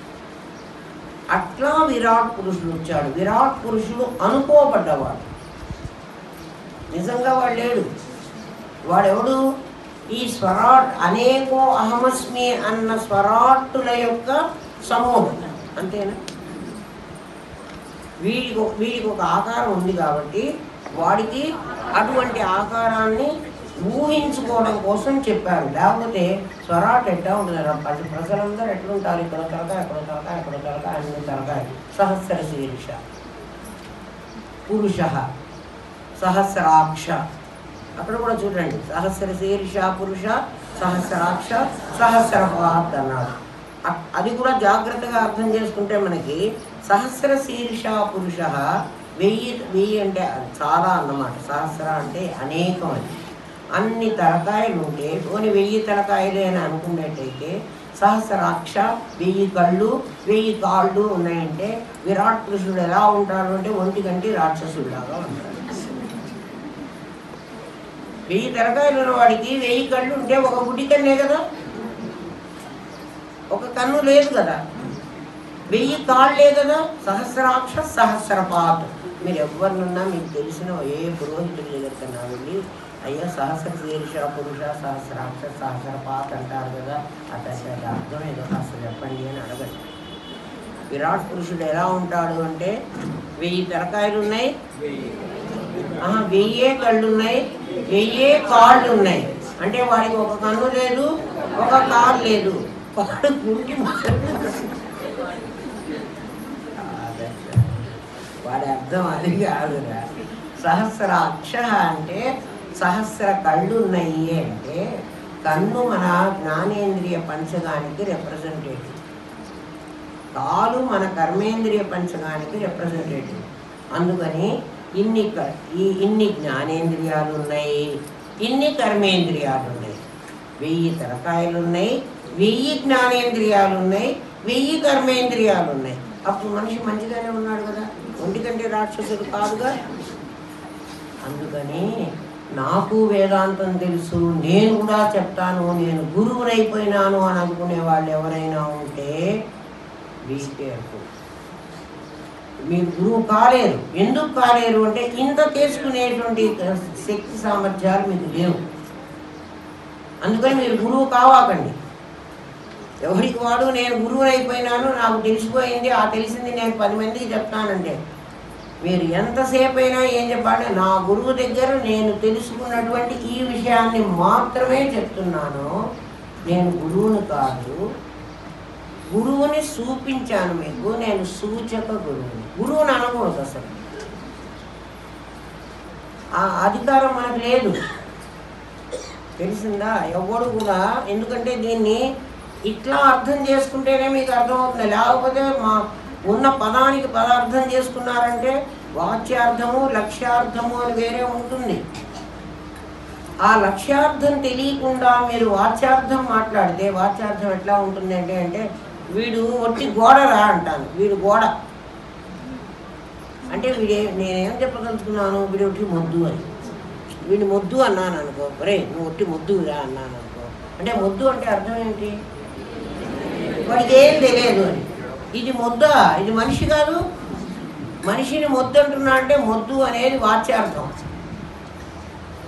లక్ష్యం ఏమిటి అంటే ఇది మనిషిగా ఉన్నదే కానీ దీనికి జ్ఞానం ఇంత కూడా లేదు. గుణమైతే నువ్వు జీవుడి, నువ్వు ఇవన్నీ నెత్తినేసుకుంటే నువ్వు జీవుడి, లేకపోతే నువ్వు స్వరాటుని. స్వరాటు కన్నా ఇంకా ముందు రూపం నువ్వు ప్రజ్ఞానం బ్రహ్మవి, అదే నీ రూపం. కానీ నువ్వు మెల్లమెల్లగా పతనం అయ్యి, ఎందుకు పతనం అయినానంటే నాకు నిజంగా పతనం కారా, పతనం అయినట్టు కనిపిస్తున్నావు. ఎందుకు కనిపించావు? నేను అలా కావాలి అని సంకల్పం చేశాను. చూడండి అలా, నేను షాపుకి వెళ్ళి ఈ చీర అక్కడ ఏదో చీరలు చూశాను, నేను ఒక చీర కట్టుకునే పోయినాను. ఈ చీరతో నేను అక్కడ కనపడ్డాను. ఈ చీర కట్టుకుంటే నేను ఎట్లా ఉంటాను అంటే అక్కడ నా బొమ్మ ఈ చీరను కట్టుకుని నాకు కనిపించింది. కనిపించిందా? అంటే ఇప్పుడు నేను అక్కడికి వెళ్ళానా, ఆ చీర అక్కడ కట్టుకుని చూపించానా? లేదు. అట్లా ప్రజ్ఞానం బ్రహ్మగా ఉన్న పరమాత్మ జీవుడు అయినాడు. నిజంగా జీవుడు కాలేదు, జీవుడు అయినట్టుగా తనే చూస్తున్నాడు. మళ్ళీ జీవుడు ఎక్కడున్నాడు? నా ఆలోచనలోనే ఉన్నాడు, నిజంగా లేడు. ఇంకొక చీర మార్చుకుని కనపడుతున్నా నేను ఎట్లా ఉన్నాను అక్కడ? నేను ఎట్లా ఉన్నాను? నా ఆలోచనలో ఉన్నాను. యథార్థంగా నా చర్మము, నా మాంసము, నా కండరాలు, నా రక్తంతో నేను అక్కడ లేను. ఇది ఇక్కడే ఉన్నాను. ఇక్కడ ఉన్నది ప్రజ్ఞానం బ్రహ్మ. అక్కడ అలా కనిపిస్తున్నది ఈ జీవుడు, ఈ ప్రత్యేగాత్మ. ఇప్పుడు ఆ జీవుడే బ్రహ్మం అవడానికి మీకు ఏమన్నా అభ్యంతరమా? ఏం లేదు కదా. వాడే వీడు కదా, వాడు వీడు ఇద్దరు లేరు కదా. నేను నా ఊహించుకున్నటువంటి బొమ్మ రెండూ కలిసి ఒకటేనా? ఒకటే. సంతోషం. నీవు సగుణమైతే, నేను సగుణమైతే అంటే నేను ఆ గుణాలన్నీ నా మీద వేసుకుంటే, ఆ గుణాలు ఒక్కటే కాదు, ఆ ఇంద్రియాలు, ఆ శరీరము, ఆ పంచభూతాత్మకమైన అపంచీకృతమైన ఆ పంచమహాభూతాల్లోంచి వచ్చిన పంచీకృతమైనవి అవన్నీ వేసుకుంటే నేను జీవుణ్ణి అవుతా. అది సగుణమైతే అది జగత్ అవుతుంది. నేను సగుణమైతే నేను జీవుడు, అది సగుణమైతే అది జగత్తు. నేను నిర్గుణమైతే నేను పరమాత్మ, అది నిర్గుణమై వెంటనే నాకు గోచరిస్తుంది. ఎప్పుడైతే నేను నిర్గుణం అవుతానో, జాగ్రత్తగా వినండి, నేను సగుణమైతే నేను జీవుడు అవుతా, అది సగుణమైతే అది జగత్ అవుతుంది. నేను అదంటే ఎవరు? విరాట్, అది జగత్ అవుతుంది. నేను సగుణమైతే నేను జీవుడు, అది సగుణమైతే అది జగత్తు. నేను నిర్గుణమైతే నేను పరమాత్మ. ఇమీడియట్గా అది నేను కూడా నువ్వేనని కనిపిస్తుంది. అది ఇంకా జగత్తుగా కనిపించదు. అది అది పరమాత్మై, అది పరమాత్మ అవుతుందంటే నేను పరమాత్మ అయినంటే మైసూర్ పాకు ఈ పక్కన ఈ చిన్న ముక్క నేను నోట్లో చూస్తే అదంతా మైసూర్ పాకు లాగే ఉంటుందా, వేరే టేస్ట్ వస్తుందా? ఇది కూడా అంతే. కాబట్టి మారవలసింది ఎవరు? నీవే. నువ్వు ఒక్కడివి మారితే ఇంకా మారవలసింది ఎవ్వడు లేడు. అందుకని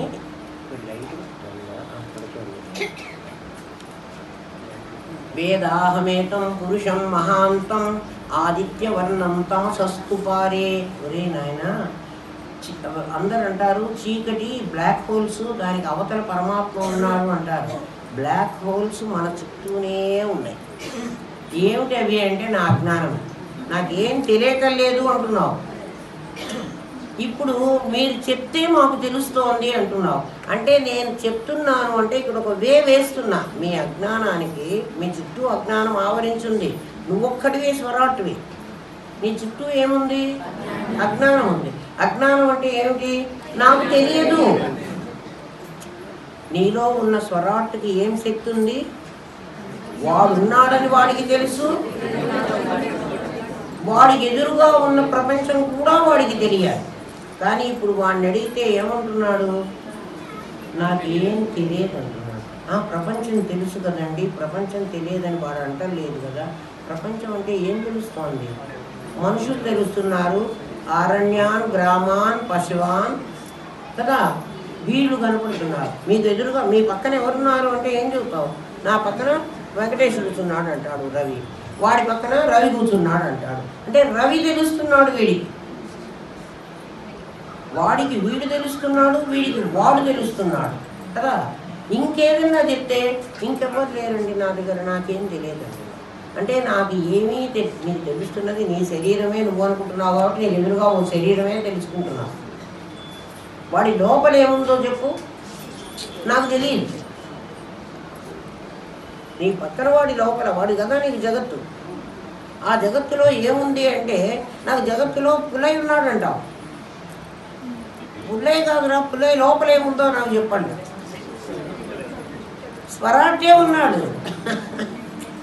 అప్పుడు ఏమవుతాడు? వాళ్ళలో స్వరాటు నీలో స్వరాటు కలిసి ఒకడే అవుతాడు, ఇద్దరు ఉండరు.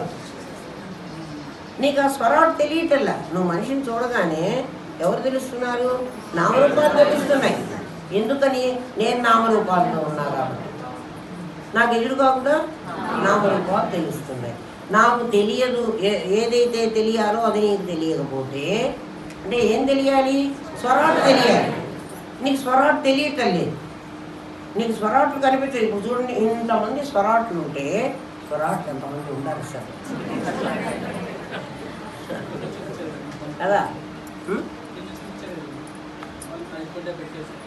చూపెట్టాం కదా నిన్న. ఇంతమంది ఉంటే మరి నీకు వాడు కనపడటల్లా. ఎవరు కనపడుతున్నారు? నామరూపాలు కనపడుతున్నాయి. ఎప్పుడైతే అంటే చూడవలసిన వాడిని చూడకుండా ఇంకోటిని నువ్వు చూస్తున్నావు. ఇంకోటిని ఎప్పుడైతే చూసావో వాడి గుణాలు కనపడతాయి కదా. వాడి గుణాలు ఒక్కటేనా, వాడి స్టేటస్ కనపడుతుంది కదా. వాడితో ఇంతకుముందు నీకున్నటువంటి రిలేషన్షిప్ వల్ల నీకు నచ్చకపోవడమో నచ్చడమో జరగడం వల్ల నీకు వాడు హితుడో అహితుడో అవుతున్నాడు కదా. నువ్వు స్వరాటును చూడు, స్వరాటుతో ఇంతకుముందు నీకు పరిచయం లేదు కాబట్టి వాడితో నీకు గుణాలతో వచ్చే అవకాశం లేదు. పైగా వాడిని ఎప్పుడైతే నువ్వు చూసావో వాడు నేనేనని నువ్వు గుర్తిస్తావు. నిన్ను అక్కడ కూడా చూస్తున్నప్పుడు నీకు నామరూపాలు చూస్తేనే నీకు గుణాలు కనిపిస్తాయి, లేకపోతే కనిపించవు. ఇప్పుడు నీకు సజాతీయ విజాతీయ స్వగత భేదం కనిపిస్తోంది. వీడు మనవాడే మీరు అనుకుంటున్నారు కదా. నిన్న భరత్ వచ్చి మన దగ్గర ఓటేమని ఏదో అడిగిపోయినాడు. వాడు మనవాడేనా? ఏమిటి మనవాడు? ఏం చూసావు వాడిని మన అనుకోవడానికి? వాడి కులం చూసావు కదా. మీరే ఆలోచించండి కదా. మీ అనుభవంలో నుంచే నేను పాఠం చెబుతున్నా. వాళ్ళు స్వరాటును చూడగలిగితే మనవాడు కనపడడు మీకు. మరి ఎవరు కనపడతారు? నేనే కనపడతాను. అర్థమైందా? స్వరాటునే చూడగలిగితే, చూడలేకపోతున్నావు అంటే నీ చుట్టూ కూడా బ్లాక్ హోల్ ఉంది అని అర్థం. ఇప్పుడు మాకు తెలుస్తోంది కొంచెం కొంచెము అంటే ఆ చీకటిని కొద్ది కొద్దిగా నువ్వు చీల్చుకుపోతున్నావు. తమసస్తు పారే, ఆ తమస్సునంతా నువ్వు చీల్చుకోగలిగితే ఆ అవతల ఆదిత్యవర్ణం, అక్కడ ప్రకాశమైనటువంటి స్వరాటు అప్పుడు పరమాత్మగా అంటే ప్రజ్ఞానం బ్రహ్మగా నీకు గోచరించాలి. ప్రజ్ఞానం బ్రహ్మగా వాడు గోచరించాలంటే నువ్వేం చేయాలి? నీ చుట్టూ ఉన్న చీకటిని తొలగించుకోవాలి. నీ చుట్టూ ఉన్న చీకటిని నీకు కొంచెం తొలగితే చాలు. నా చుట్టూ చీకటే లేదు, నేను ఇంత లైట్లు ఎల్ఈడి బల్బ్స్ పెట్టుకున్నాను అంటే నీకు అజ్ఞానం ఎంతవరకు నిన్ను ఆవరించి, అందుకే అంటున్నాడు నీ మీదంతా ఉంది, నువ్వు ఒక్కడివి కాదు. ఆ కుండ చూపిస్తావా? స్వరాటు ఇక్కడ, స్వరాటు ఇక్కడ, ఇక్కడ లేదు కదా, ఇక్కడే కనిపిస్తున్నాడు కానీ ఇక్కడ కనిపించదల్లా. ఇదంతా చీకటి, ఇది అజ్ఞానం. అజ్ఞానం అంటే ఇంకేదో అనుకోవకండి. ఈ తమస్సు, ఈ తమస్సును ఛేదించుకోవాలంటే ఈ స్వరాటు వీడు వాడు కాదు, వాడు వీడు కాదు, వీళ్ళిద్దరినీ ఛేదించాలంటే ఇక్కడేమున్నది అంటే ఇక్కడ నీకు విరాట్ ఉన్నాడు, అంతే కదా. స్వరాట్ కాకుండా స్వరాట్కి తను ఉన్నానని తెలుసు, ఎదురుగా వీడున్నాడని కూడా తెలుసు. వీడికి వీడున్నానని తెలియదు, అవతల ప్రపంచం ఉందని కూడా తెలియదు. ఎప్పుడైతే వీడు తెలుసుకోవడం, ఇది అజ్ఞానం వీడిని ఆవరించింది. ఈ అజ్ఞానం ఆవరించింది వీడు తెలుసుకుంటూ పోతే ఒక్కొక్కళ్ళలో ఉన్న స్వరాటుని తాను గుర్తించగలిగితే అప్పుడు వీడు స్వరాటు అయితే ఇది ఉండదు. ఎందుకు ఉండదు? మనం దేవుడి దగ్గర 2 దీపాలు పెడతాం చూడండి. దేవుడికి గుడికల్లా ఈ తట్టు దీపం పెట్టండి, ఆయనకి ఏమన్నా కనిపించదా? ఒక దీపం పెడితే చాలు కాదు. ఒక దీపం పెడితే దాని కింద చీకటి వస్తుంది. ఏ దీపం అయితే మనం పెట్టామో ఆ దీపానికి ఇక్కడ చూడండి, దీపం పెట్టండి, ఇక్కడ చీకటి వస్తుంది. ఈ చీకటి ఎక్కడి నుంచి వస్తుంది? ఈ సెమ్మె కాంతి, ఈ సెమ్మె ఈ దీపపు కాంతిని ఇక్కడ పడనీయకుండా ఇక్కడ అడ్డం పడింది. ఇది పోవడానికి ఇక్కడ ఇంకొక దీపం పెట్టమన్నాడు. ఈ దీపం పెడితే ఏమవుతుందంటే దీని కాంతి ఈ చీకటిని పోగొడుతుంది, దీని కాంతి ఈ చీకటిని పోగొడుతుంది. ఇక్కడ దేవుడి దగ్గర చీకటి అనేదే లేకుండా పోతుంది. అందుకని ఇక్కడ ఒక దీపం, ఇక్కడ ఒక దీపం పెట్టుకున్నాడు. ఇది గురువు దీపం, ఇది శిష్యుడి దీపం. దీనిలోని విరిగి ఈ వీడి దగ్గర చీకటి. అందుకే సహనావతు సహనౌభునత్తు సహ వీర్యం కరవావహి. మా ఇద్దరికీ రావాలి, ఏదొచ్చినా నేను ఒక్కడనే తీసుకుంటానని అనడానికి వీల్లేదు. మా ఇద్దరికీ రావాలి. నేను నిన్ను ప్రేమిస్తా, నువ్వు నన్ను ప్రేమించు. నేను నీ దగ్గర చీకటి పోగొడతా, నువ్వు నా దగ్గర చీకటి పోగొడతా. ఏంటండి గురువు దగ్గర చీకటి శిష్యుడు పోగొట్టడం ఏమిటంటే శిష్యుడికే ప్రశ్న వస్తుంది. ఎప్పుడైతే వాడు ప్రశ్న వేశాడో ఆ చీకటిని పోగొట్టాల్సిన బాధ్యత ఎవరికి ఉంది? వీడికి ఉంది. ఇప్పుడు వీడు ఆ చీకటి పోగొట్టడానికి ఏం చేయాలి? వీడు సాధన చేయాలి, చేసి వాడి చీకటిని పోగొట్టాలి. అందుకే ఉపాధ్యాయుడు అంటే ఏమిటి? వాడి శిష్యుడేమో చదువుకుండేవాడు, వీడు ఎప్పుడూ చదువుకుండేవాడు. ఎందుకంటే ఈ సంవత్సరం పిల్లలకి ఈ పాఠమే చెప్పాలి, వచ్చే సంవత్సరం పిల్లలకి ఈ పాఠమే చెప్పాలి. ఉపాధ్యాయుడు వాడు ఒక ఏడాది చదువుకుని వెళ్ళిపోతే వాడి పని అయిపోతుంది. వీడి పని అది కాదు. ప్రతి ఏడు ప్రతి వాడితో వీడు చదువుకోవాలి. అర్థమవుతుందా? సరే, అప్పుడు సర్వాణి రూపాణి విచిత్య అంటే వెతుకు. ఏం వెతుకు? వీడికి వాడు కనపడ్డాడు, వాడికి వీడు కనపడ్డాడు, వాడు కాదు అని శాస్త్రం చెప్తోంది. వాడిని చీల్చి వెతుకు. వాడిని ఎట్లా చీల్చమంటావు? నాకు కనిపిస్తున్న వెంకటేశ్లో పంచకోశాలు ఉన్నాయా? పంచకోశాలు వాడు కాదు కదా, ఇది అన్నమయ కోశం కదా, దీనికి ఆకలి దప్పులు ఉన్నాయి, ఇది ప్రాణమయ కోశం, ఇది ఉచ్ఛ్వాస నిశ్వాసాలు ఉన్నాయి, దీని ఆకలి దానికి చావు పుట్టుకలు ఉన్నాయి, దీనికి ఆకలి దప్పులు ఉన్నాయి, దానికి సంకల్ప వికల్పాలు ఉన్నాయి. వాడిని విచిత్య వాడిని ఛేదిస్తున్నాడు. అట్లా ఛేదించి వాడు 5 కోసాలు తీసి పారేస్తే వెంకటేశ్వరుడు మరి ఎవడున్నాడు? వాడి స్వరాట్ ఉన్నాడు. ఆ స్వరాట్ ఎప్పుడైతే కనిపించాడో ఈ స్వరాటు ఆ స్వరాటు 2 స్వరాట్లు లేరు. వాడు అక్కడ కుండ పెట్టుకున్నాడు, కుండలో దీపం అది బొమ్మ పడింది, కుండ పగలగొట్టి పారేశాడు. అంటే అది పగలగొట్టాలంటే ముందు వీడి కుండ పగలగొట్టుకోవాలి. వీడి కుండ పగలగొట్టుకుంటేనే వాడి కుండ పగలగొట్టే శక్తి వీడికి వస్తుంది. ఇద్దరు కుండలు పగలగొట్టుకుంటే ఏమైపోతుంది? ఇద్దరు గోదావరి అయిపోతుంది. అంతేనా? ఇద్దరు గోదావరి అయిపోయినారు. ఈ సంగతిగా మొట్టమొదట ధాత ఆయన కనుక్కున్నట్ట. ధాత అంటే బ్రహ్మదేవుడు. ధాత పురస్తాత్, పుర అంటే మొట్టమొదట అని చెప్పాను. మొట్టమొదట యమధర్మరాజు కనుక్కున్నాడు. వాడి తర్వాత యమధర్మరాజు కాదు, బ్రహ్మదేవుడు కనుక్కున్నాడు. వాడి తర్వాత ఎవడు కనుక్కున్నాడు? శక్ర ప్రవిద్వాన్, శక్రుడు కనుక్కున్నాడు. శక్రుడు అంటే ఇంద్రుడు, ఇంద్రుడు అంటే జీవుడు, వీడు కనుక్కున్నాడు. మళ్ళీ ఇక్కడ మీరు ఉపనిషత్తులో కథలోకి వెళ్ళండి, అన్ని డీకోడ్ అవ్వాలి కదా. ఆ కథలో ఏం చెప్పాడు? మొట్టమొదట వాయువుని పంపించాడు. ఏం చేస్తావురా నువ్వు అని అడిగితే నేను ఏదైనా ఎగరగొట్టేస్తానన్నాడు. ఎగరగొడతానంటే ఇదిగో ఈ గడ్డి పోతే ఎగరగొట్టమంటే నా చేత కాలేదు. మళ్ళీ అగ్నిదేవుడిని పంపించాడు. అగ్నిదేవుడు ఇంద్రియాలు, నీ జ్ఞానేంద్రియాలు, వాయువు నీ ప్రాణం, ఇవన్నీ వెళ్ళి తిరిగి వచ్చిన తర్వాత వాడికి చేత కాలేదు. ఏదో వాచో నివర్తంతే అప్రాప్య మనసా సహా, ఎక్కడి దాకా వెళ్ళి మాట్లాడడానికి చేతగాక వెనక్కి తిరిగి వచ్చాయి. ఎవరు? మనస్సుతో సహా అందరూ. మనస్సుతో సహా అందరూ అంటే 24 మంది. వాళ్ళందరూ తిరిగి వచ్చిన తర్వాత ఇంద్రుడు స్వయంగా వచ్చాడు. ఇంద్రుడు ఎవరు? స్వరాటే జీవుడుగా ఇప్పుడైనాడు. వాడు వచ్చాడు ఇక్కడికి. వాడు వచ్చేటప్పటికి ప్రవిద్వాన్, వాడు బాగా తెలుసుకున్నాడు. శక్ర ప్రవిద్వాన్ ఏమని తెలుసుకున్నాడు? విద్వాన్ వేద్మి అంటే తెలుసుకున్నాడు. అహం వేద్మి, నేను తెలుసుకున్నాను. వాడు తెలుసుకున్నట్ట. ఎవడు? ఆ ఇంద్రుడు. ఇంద్రుడు ఎవరు? జీవుడు. శక్ర ప్రవిద్వాన్ ప్రతిశస్త్ర, వాడు ఏమని తెలుసుకున్నాడు అంటే బాగా చూచాట. విచిత్య కదా, విచిత్య ధీరా, బాగా కసిద్ధీరా, ఒకానొక ధైర్యవంతుడు మాత్రమే ఇచ్చేయగలడు కదా. వాడు తెలుసుకున్నాడు. తెలుసుకుని ఏం చేశాడు అంటే శక్ర ప్రవిద్వాన్ ప్రతిశస్త్ర తమేవ విద్వాన్ అమృతైహ భవతి. వాడికి అది తెలిసింది.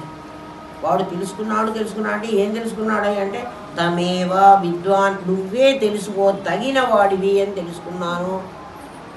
అంతకుముందు దేవుడు ఎక్కడో ఉన్నాడు కదా, ఇప్పుడు నీ దగ్గరే ఉన్నాడు, నీవే అయినాడు.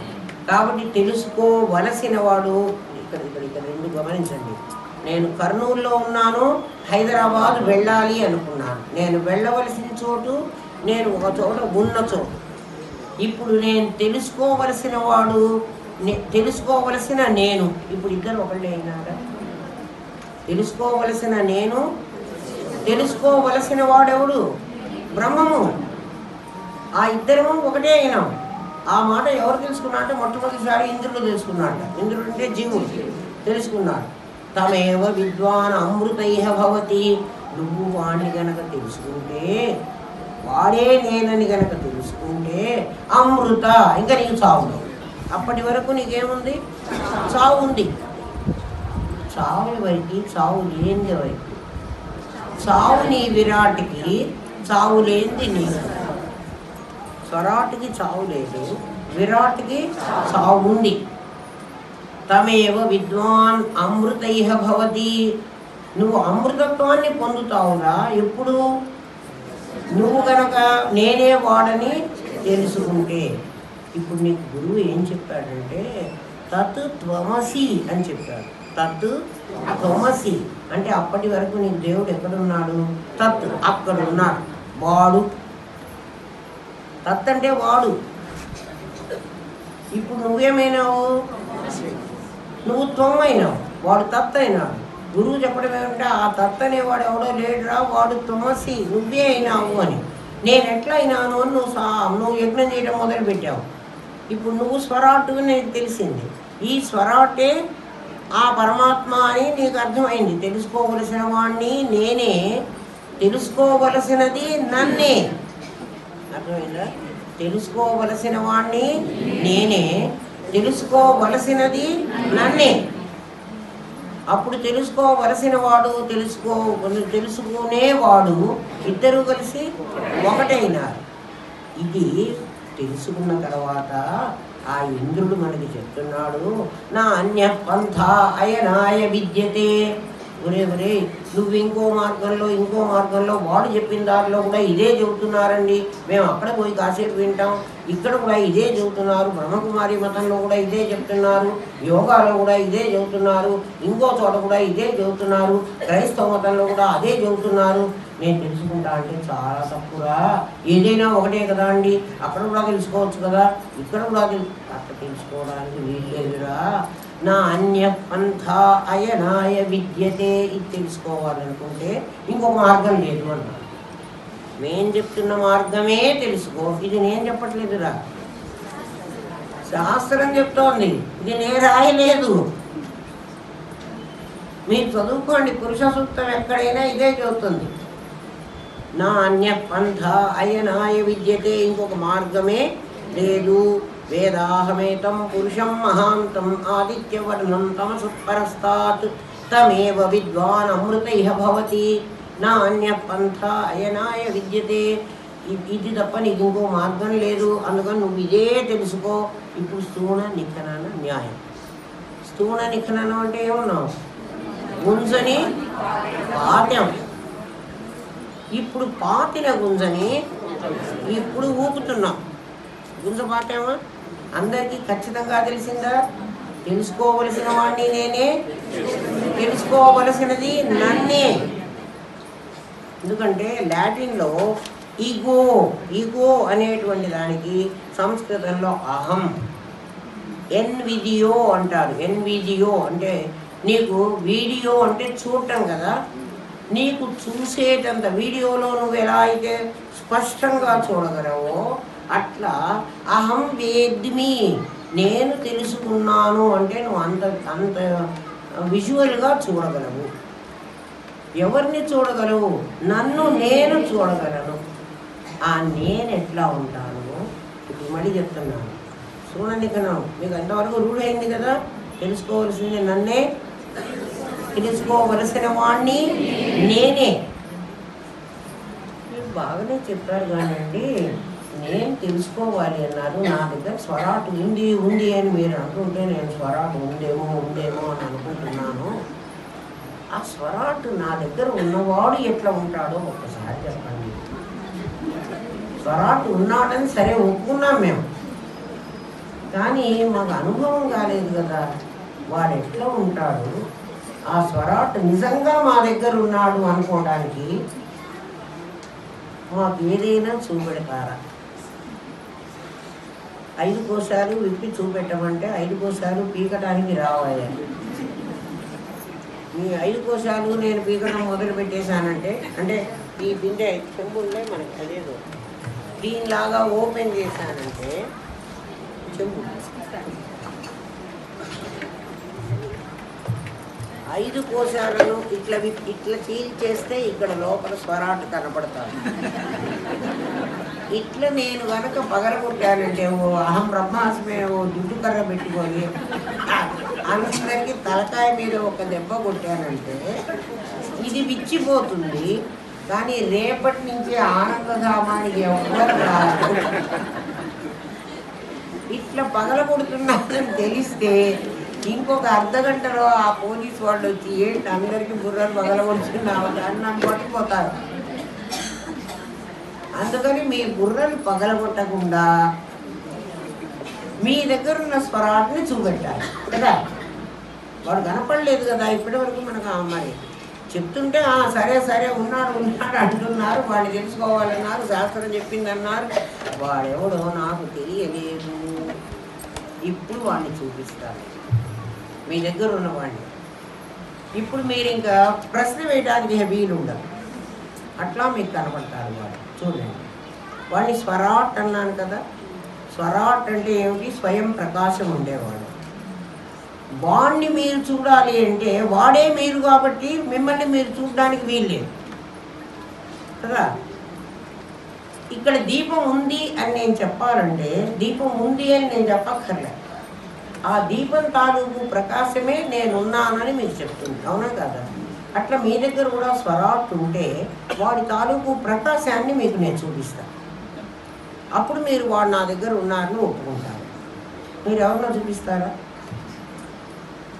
ఆలోచించండి, ఏమన్నా కనపడతాడేమో. మీ దగ్గర ఉన్న స్వరాట్ వాడి ప్రకాశం మీకు కనపడుతుందేమో, కొంచెం ఆలోచించండి. ఎవరికి కనపడలేదు కదా, ఇప్పుడే మీ చేత అవును మాకు కనపడింది అనిపిస్తుంది. మీరే చెప్తారు ఏమ్మా? సరే, మీకు అందరికీ కళ వచ్చిందా? కళలు అందరికి వస్తాయి కదా. కళ వచ్చినప్పటికీ మీరంతా చీకట్లో ఉన్నారా, వెలుగులో ఉన్నారా? కళ కనక ముందు మీ గదిలో లైట్లన్నీ బంధించేశారు, లైట్లు లేవు కదా. మీరు పడుకున్నారు, కళ్ళు కూడా మూసుకున్నారు, కళ్ళతో కూడా చూడటానికి వీల్లేదు, ఎందుకంటే నిద్రపోతే తప్ప కళ రాదు. మీరు కళ్ళు కూడా మూసుకున్నారు అంటే కటిక చీకటి. కళ్ళు మూసుకుని చూడండి, ఏమన్నా కనిపిస్తోందా? ఏం కనిపించదు. ఆ కనిపించని మీ చీకటిలో మీకు కళ వచ్చింది. ఆ కళలో ఒక వెలుగు ఉందా లేదా? కళ కటిక చీకట్లో కళ చూసారా? కళలో వెలుగుందా? అది లైట్ లాగా ఉందా, వెన్నెల్లాగా ఉందా, ట్యూబ్ లైట్ లాగా ఉందా, బల్బు లాగా ఉందా? మరి ఎలా ఉంది చెప్పండి? ఆ కళలో ఒక వెలుగు ఉందా? ఆ వెలుగులో మీరు కళంతా చూసారా? అంటే సూర్యకాంతిలో మీరు ఇళ్ళన్నీ ఎలా చూస్తున్నారో, సూర్యకాంతి కాదు అది, అది ఎవరికి వాడికే ఎక్స్పీరియన్స్లో తెలుసు. మీ కళని మీరు ఏ కాంతిలో చూస్తున్నారో ఆ కాంతి మీ దగ్గర ఉన్న స్వరాట్ కాంతి. ఆ కాంతి ఉందంటే అక్కడ బల్బు ఉండి ఉండాలి. అందరికీ కనపడిందా? ఒకసారి గుర్తు చేసుకోండి. ఆ కాంతి ఎలా ఉంది? తెల్లగా ఉందా, సూర్యుడిలాగా ఉందా, చంద్రుడిలాగా ఉందా, వెలుగు దీపంలాగా ఉందా? మరి ఎట్లా ఉంది? ఎవరి కళ్ళల్లో ఎవరి కళలో వాళ్ళకు కనిపించినటువంటి కళని చూడండి. కళ కాదు నేను చూడమంటాను. కళ ఏ వెలుగులో కనిపిస్తుంది. మీరు నా కళ చూశానంటున్నారు కదా, మీరు చూడాలంటే మధ్య మీడియం ఒక కాంతి కావాలి కదా. ఏ కాంతిలో మీరు దాన్ని చూస్తున్నారు? మీరందరూ నిద్రపోయినారు కదా, మీరందరూ కళ్ళు మూసుకొని నిద్రపోతున్నారు. గదిలో కూడా దీపం లేదు, మీరు కూడా కళ్ళు మూసుకున్నారు, చీకటిగా ఉంది. చీకటిలో మీకు కళ వచ్చింది, నిద్రలో కళ వచ్చింది కదా. నిద్రపోకుండా కళ రాలే, నిద్రలో కళ వచ్చింది. ఆ కళలో మీరు రైల్లో వెళుతున్నారు. ఆ రైలు అని ఏదన్నా స్ఫురణ కావాలంటే అక్కడ కాంతి ఉందే. ఆ కాంతి ఎవరిది? మీ స్వరాటుదే. ఇప్పుడు స్వరాటు మీ దగ్గర ఉన్నాడని ఒప్పుకుంటారా లేదా? అంటే వాడి కాంతే చూపించగలను. ఆ కాంతి దగ్గర నుంచి వాడి దగ్గరికి వెళ్ళండి. మీరు ఈ లైట్ మీకు కనబడుతుంటే దీని నుంచి ఆ బల్బు దగ్గరికి వెళ్ళడం మీకు కష్టమా? అమ్మ చాలా కష్టం. మీరు కల్లో చూపించారండి, మాకు నిజంగా చూపించలేదు కదా. ఇప్పుడు నిజంగా కూడా చూపిస్తాను. ఇప్పుడు జాగ్రత్త అవస్థలో ఉన్నారు. మీరు జాగ్రత్త అవస్థలో ఉన్నారు. అందరికీ కళలో ఉన్న కాంతిని చూశారు కదా, అది గుర్తుపెట్టుకోండి. అది ఎవరి కాంతి? మీ స్వరాట్ కాంతి కదా. స్వరాట్ కాదు, స్వరాట్ కాంతి. బల్బు కాదు, బల్బు కాంతి. కాంతిని ఎప్పుడు విభూతి అన్నాను. ధనవంతుడు వేరు, వాడి విభూతి వేరు. వీడు ప్రత్యేగాత్మ వేరు, వీడి. మరి మాకు ఆ బల్బునే చూపించవచ్చు కదా అండి అంటే, బల్బుని చూపించాలంటే బల్బు నీకంటే భిన్నం కావాలి.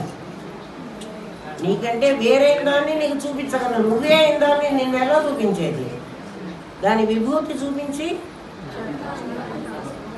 ఆ ధనవంతుడు ఆ పెళ్ళిని చాలా గ్రేట్గా అన్నీ పెట్టుకొని చేస్తుంటే దాన్ని బట్టి వాడు ధనవంతుడని మీకు ఎలా చెప్తున్నానో మీ దగ్గర ఉన్నటువంటి మీ దగ్గర ఇంకెవడి కాంతితో రాలేదు. ఎవడి కళ వాడి కాంతిలోనే చూస్తాడు, ఇంకొకటి కాంతిలో చూడడు. ఇది స్వప్నావస్థలో. నాకు ఇంకా బోర్డు ఉపయోగించే టైం రాలేదే, అయ్యో ఇంకా చాలా ఉంది. ఇది ఈ పాఠం ఇప్పుడే అయిపోదు, ఇంకా బోర్డు మీద చెప్పాల్సి ఉంది. అప్పుడే 7 అవుతుంది. అందుకని ఇది ముందు రూఢి చేసుకోండి. మళ్ళీ దీని తాలూకు రేపు చెప్తాను. బోర్డు ముందే పెట్టమన్నాను నేను, అది ఇంకా చెప్తాను. దీనికి ఇంకా ఉంది, ఇది అయిపోదు అప్పుడే. అంటే మీ దగ్గర స్థూల నిఖనన న్యాయంలో మీ దగ్గర స్వరాటుని నిరూపిస్తున్నాం. గుంజపాతి గుంజను ఊపుతున్నాయి. అప్పుడుందా ఇప్పుడుందా అని. ఇప్పుడు మీరు అడగాలి, మీరు అడగలేండి. మీరు అడిగే ప్రశ్న కూడా నేనే అడుగుతా. మేము నిద్రపోతే, మేము కళలో, మేము మైకంలో ఉన్నప్పుడు, మైకమే కదా ఇది లేకుండా అది ఇంకోటి ఏదో వేరే స్టేట్లో వేరే ఉన్నప్పుడు మా దగ్గర ఉన్న కాంతిని చూపించి అదే స్వరాట్ అంటున్నారు కదండి మీరు. అంటే మమ్మల్ని మోసపుచ్చి నిద్రపుచ్చి, మేము నిద్రపోతున్న సమయంలో మాకేదో కళ వస్తే ఆ కళలో కనిపించిన కాంతే మా స్వరాట్ కాంతి అని చెప్తున్నారు. ఆ స్వరాట్ కనుక ఉన్నట్టయితే ఇప్పుడు చూపించండి, అది ప్రశ్న. ఇప్పుడు అంటే జాగ్రత్త వస్తారు చూపెడతాను, ఇప్పుడు కూడా చూపెడతాను. అంటే అట్లా చూపెట్టగలిగినప్పుడే వాడు ఇట్లా కూర్చుంటాడు, లేకపోతే ఇక్కడ కూర్చోడు. వాడు ఏ ప్రశ్న అడగబోతాడు దానికి జవాబు చెప్పగలిగిన స్థితిలోనే వాడు ఈ చోట్లో కూర్చుంటాడు. లేకపోతే ఇక్కడ కూర్చుంటే అర్హత వాడికి ఉండదు. ఎందుకంటే ఒకటి క్వశ్చన్ వేస్తే దానికి జవాబు వీడికి రాకపోతే వీడి ఇక్కడ కూర్చోకూడదు. ఇప్పుడు వాడు అడుగుతున్నాడు, మేము నిద్రపోయినప్పుడు, మాకు తెలియకుండా ఉన్నప్పుడు, మేమేదో కలగంటూ ఉంటే ఆ కళ మీకు కనిపిస్తున్నది ఆ కాంతిలోనే, అక్కడ మీ స్వరాట్ ఉన్నాడు అంటే మేము నిద్రపోతేనే స్వరాట్ కనపడతాడా? మేము మెళకువతో ఉండగా స్వరాట్ ఉండకూడదా? అయితే మేము నిద్రపోయిన సమయంలో మాత్రమే కనపడి మిగిలిన సమయాల్లో కనపడకపోతే వాడు స్వరాట్ ఎట్టయినాడు? వాడు ఎప్పుడు ఉండాలి కదా. ప్రశ్న మీకు అందరికీ రాలే, ఇప్పుడు వచ్చింది. ఇప్పుడు చూపెడతా వాడిని ఇప్పుడే చూపెడతా. మీరందరు ఇక్కడ ఉన్నారు కదా, మీకు భూతంలోకి వెళ్ళలేరు, భవిష్యత్తులోకి వెళ్ళలేరు కదా. ఎందుకని?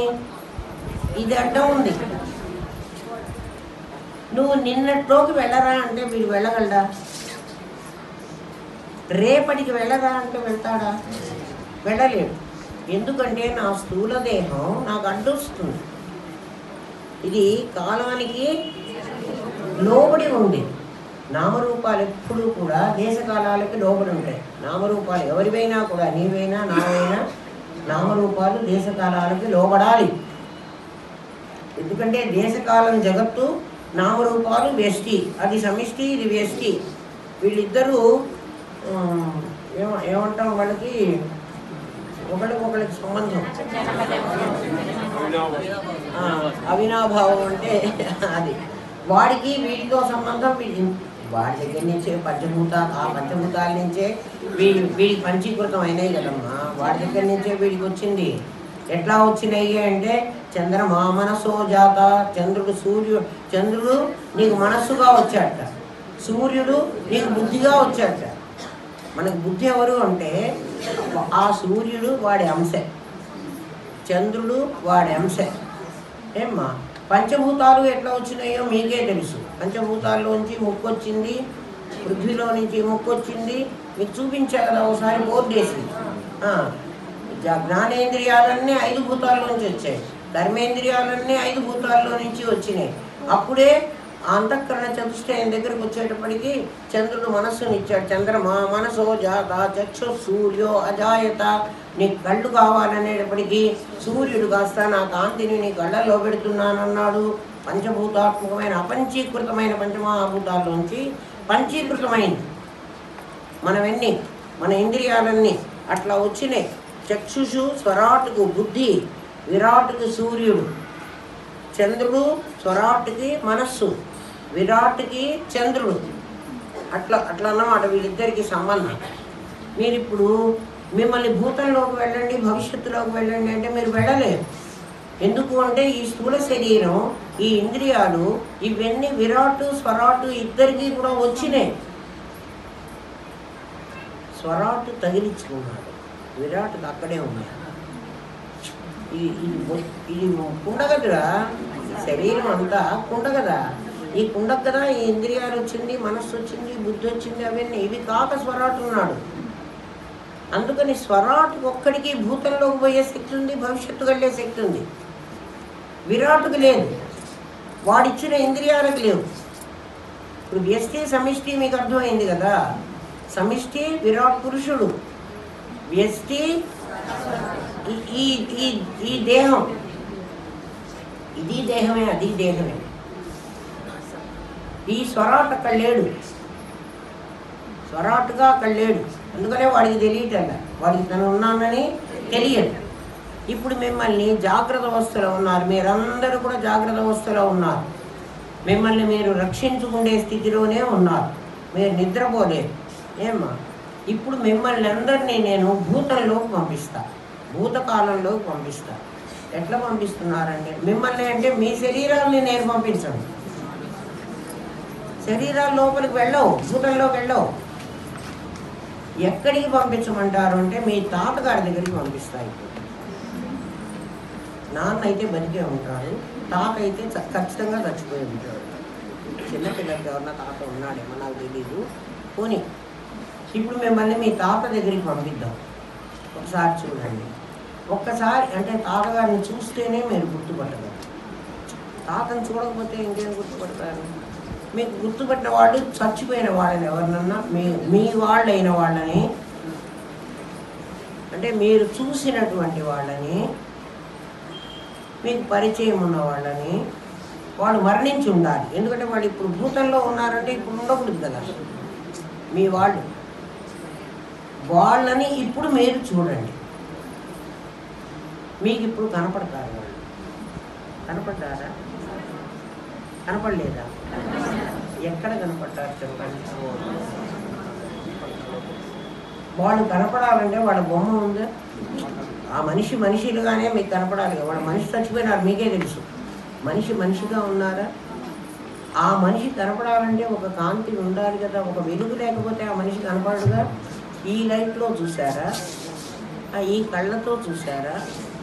ఈ ఇంద్రియాలతో చూడలే, కానీ మీరు ఇప్పుడు చూశారు. ఎవరిని చూశారు? మీ తాతను చూశారు. మీ తాతని, మీ నాయనమ్మని ఇప్పుడు చూశారు. ఏ కాంతిలో చూశారో మీ స్వరాట్ కాంతి, అది మీ కళలో చూసిన కాంతి. ఆ కాంతిలోనే మీకు కళ కనిపించింది, ఆ కాంతిలోనే వీడు. పోనీ అది కూడా వద్దండి, చచ్చిపోయిన మా తాతని నేను చూడను, ఎందుకంటే ఆయన చచ్చిపోయినాడు, నాకు వద్దు. సరేరా, వద్దురా. నీ బాల్యం నుంచి నువ్వు హాయిగా ఈజీ చైర్లో ఇప్పుడు పడుకో, కూర్చో. నువ్వు ఎట్లా, నీకు మంచి పొజిషన్లో కూర్చో, నువ్వు హాయిగా కూర్చో. ఎట్లా కూర్చున్నా నాకు పర్వాలి, ఎందుకంటే స్వరాట్ కాంతికి నువ్వు కూర్చున్న పొజిషన్ నాకు అక్కర్లేదు. వాడి కాంతి ఉంది అని నీకు చూపించడానికి.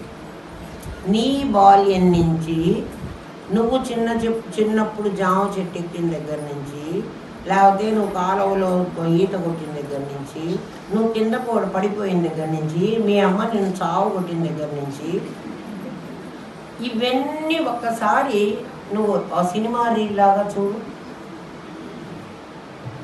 చూసావా? నీ బాల్యం అంతా, నీ సంఘటనలు, నీ జీవితంలో జరిగిన సంఘటనలు, ఆ సంఘటనలన్నీ నీకు భూతంలోవే, భవిష్యత్తువే. భూతంలో, అవునా? భూతంలో అంటే పాస్ట్, అది పాస్ట్ టెన్స్. ఇప్పుడు లేవు అవన్నీ, ఇప్పుడు నీకు మళ్ళీ కనపడుతున్నాయి. అవి అయిపోయినవి. ఎవరన్నా సినిమా తీశారా? ఎందుకు తీయలేదరా? నీ దగ్గర రోజు చిత్రగుప్తుడు నుండి వాడే సినిమాలు తీశాడు. ఇప్పుడు వాడే నీకు చూపిస్తున్నాడు ఆ సినిమా రీల్ అంతా.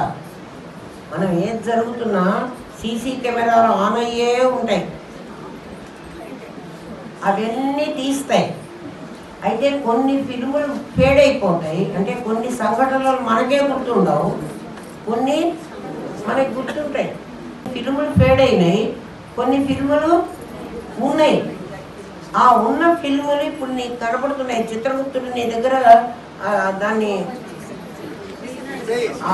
ఆ సినిమాని ప్లే చేస్తున్నాడు. ఇప్పుడు ప్లే చేసిన సినిమాని నీ స్వరాట్లు చూస్తున్నాడు.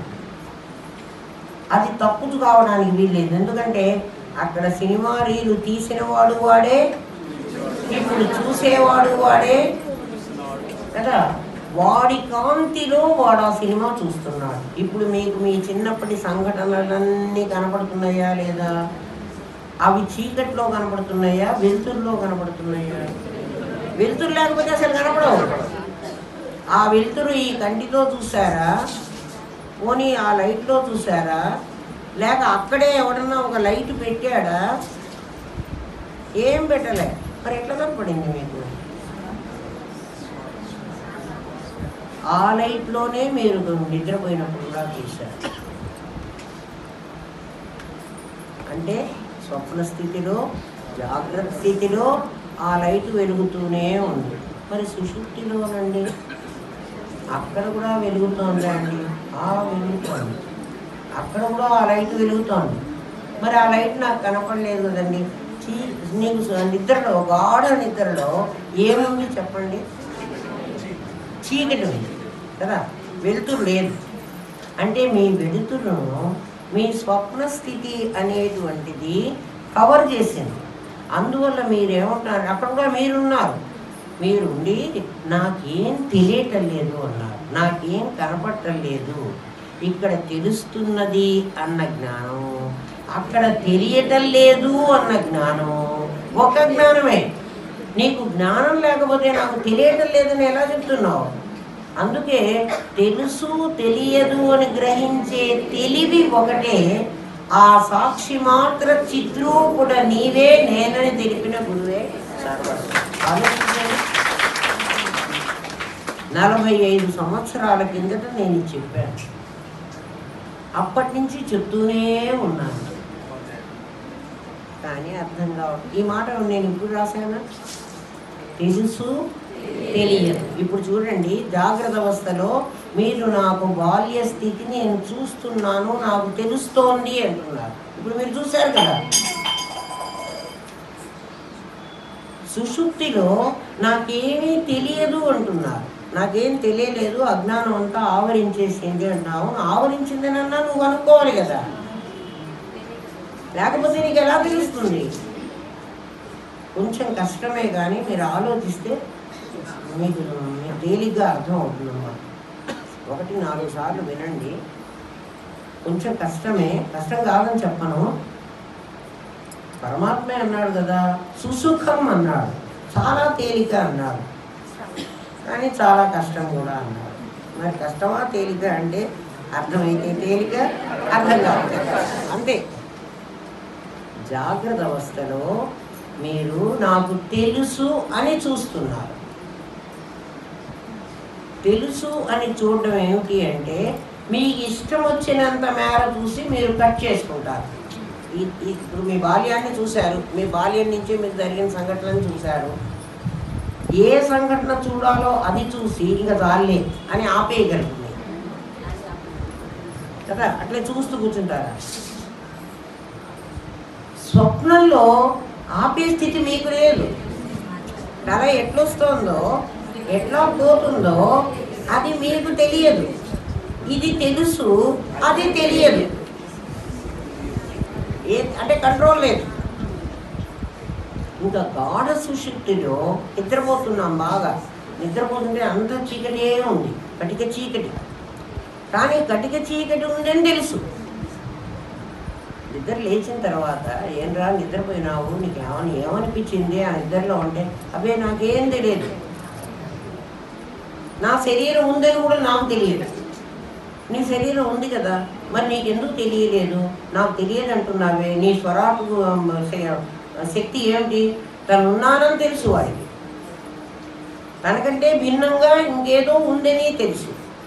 ఇప్పుడు వాడికి తనున్నానని తెలుసు. ఎక్కడ? గాఢ సుషుప్తిలో నేనున్నానని తెలుసు ఎవరికైనా. కానీ నాకు ఎదురుగా ప్రపంచం ఉంటే అది గాఢంగా చీకటి పెట్టుకుంది. అందుకని నాకేం తెలియదు అంటున్నాడు. నాకేం తెలియదు అని చెప్పాలంటే అక్కడ తెలియదు అన్న నువ్వు ఉండాలి. నాకు తెలుసు అన్నప్పుడు నువ్వు ఉండాలి, నాకు తెలియదు అన్నప్పుడు నువ్వు ఉండాలి. ఆ తెలిసి తెలియదు అనేటువంటిది ఏది? రెండు కూడా అవతలి ఉండాలి. అవి అనాత్మ, నేను ఆత్మని. అది నాకు తెలుసు, ఇది నాకు తెలియదు.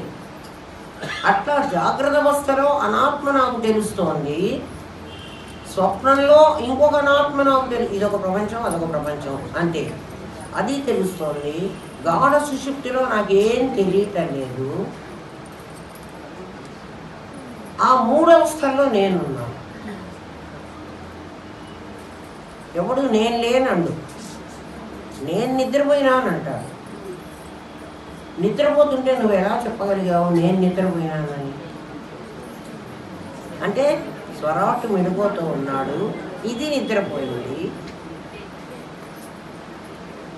దీన్ని మీరు భూమి అనుకుని, దీన్ని అంటే ఈ శరీరాన్ని కాసేపు భూమి అనుకుని, మీలో ఉన్న స్వరాట్టుని సూర్యుడు అనుకోండి కాసేపు.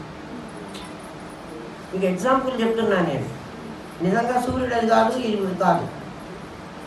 సూర్యుడు ఎప్పుడు ప్రకాశిస్తూ ఉంటాడు, స్వరాట్ ఎప్పుడు ప్రకాశిస్తూ ఉంటాడు.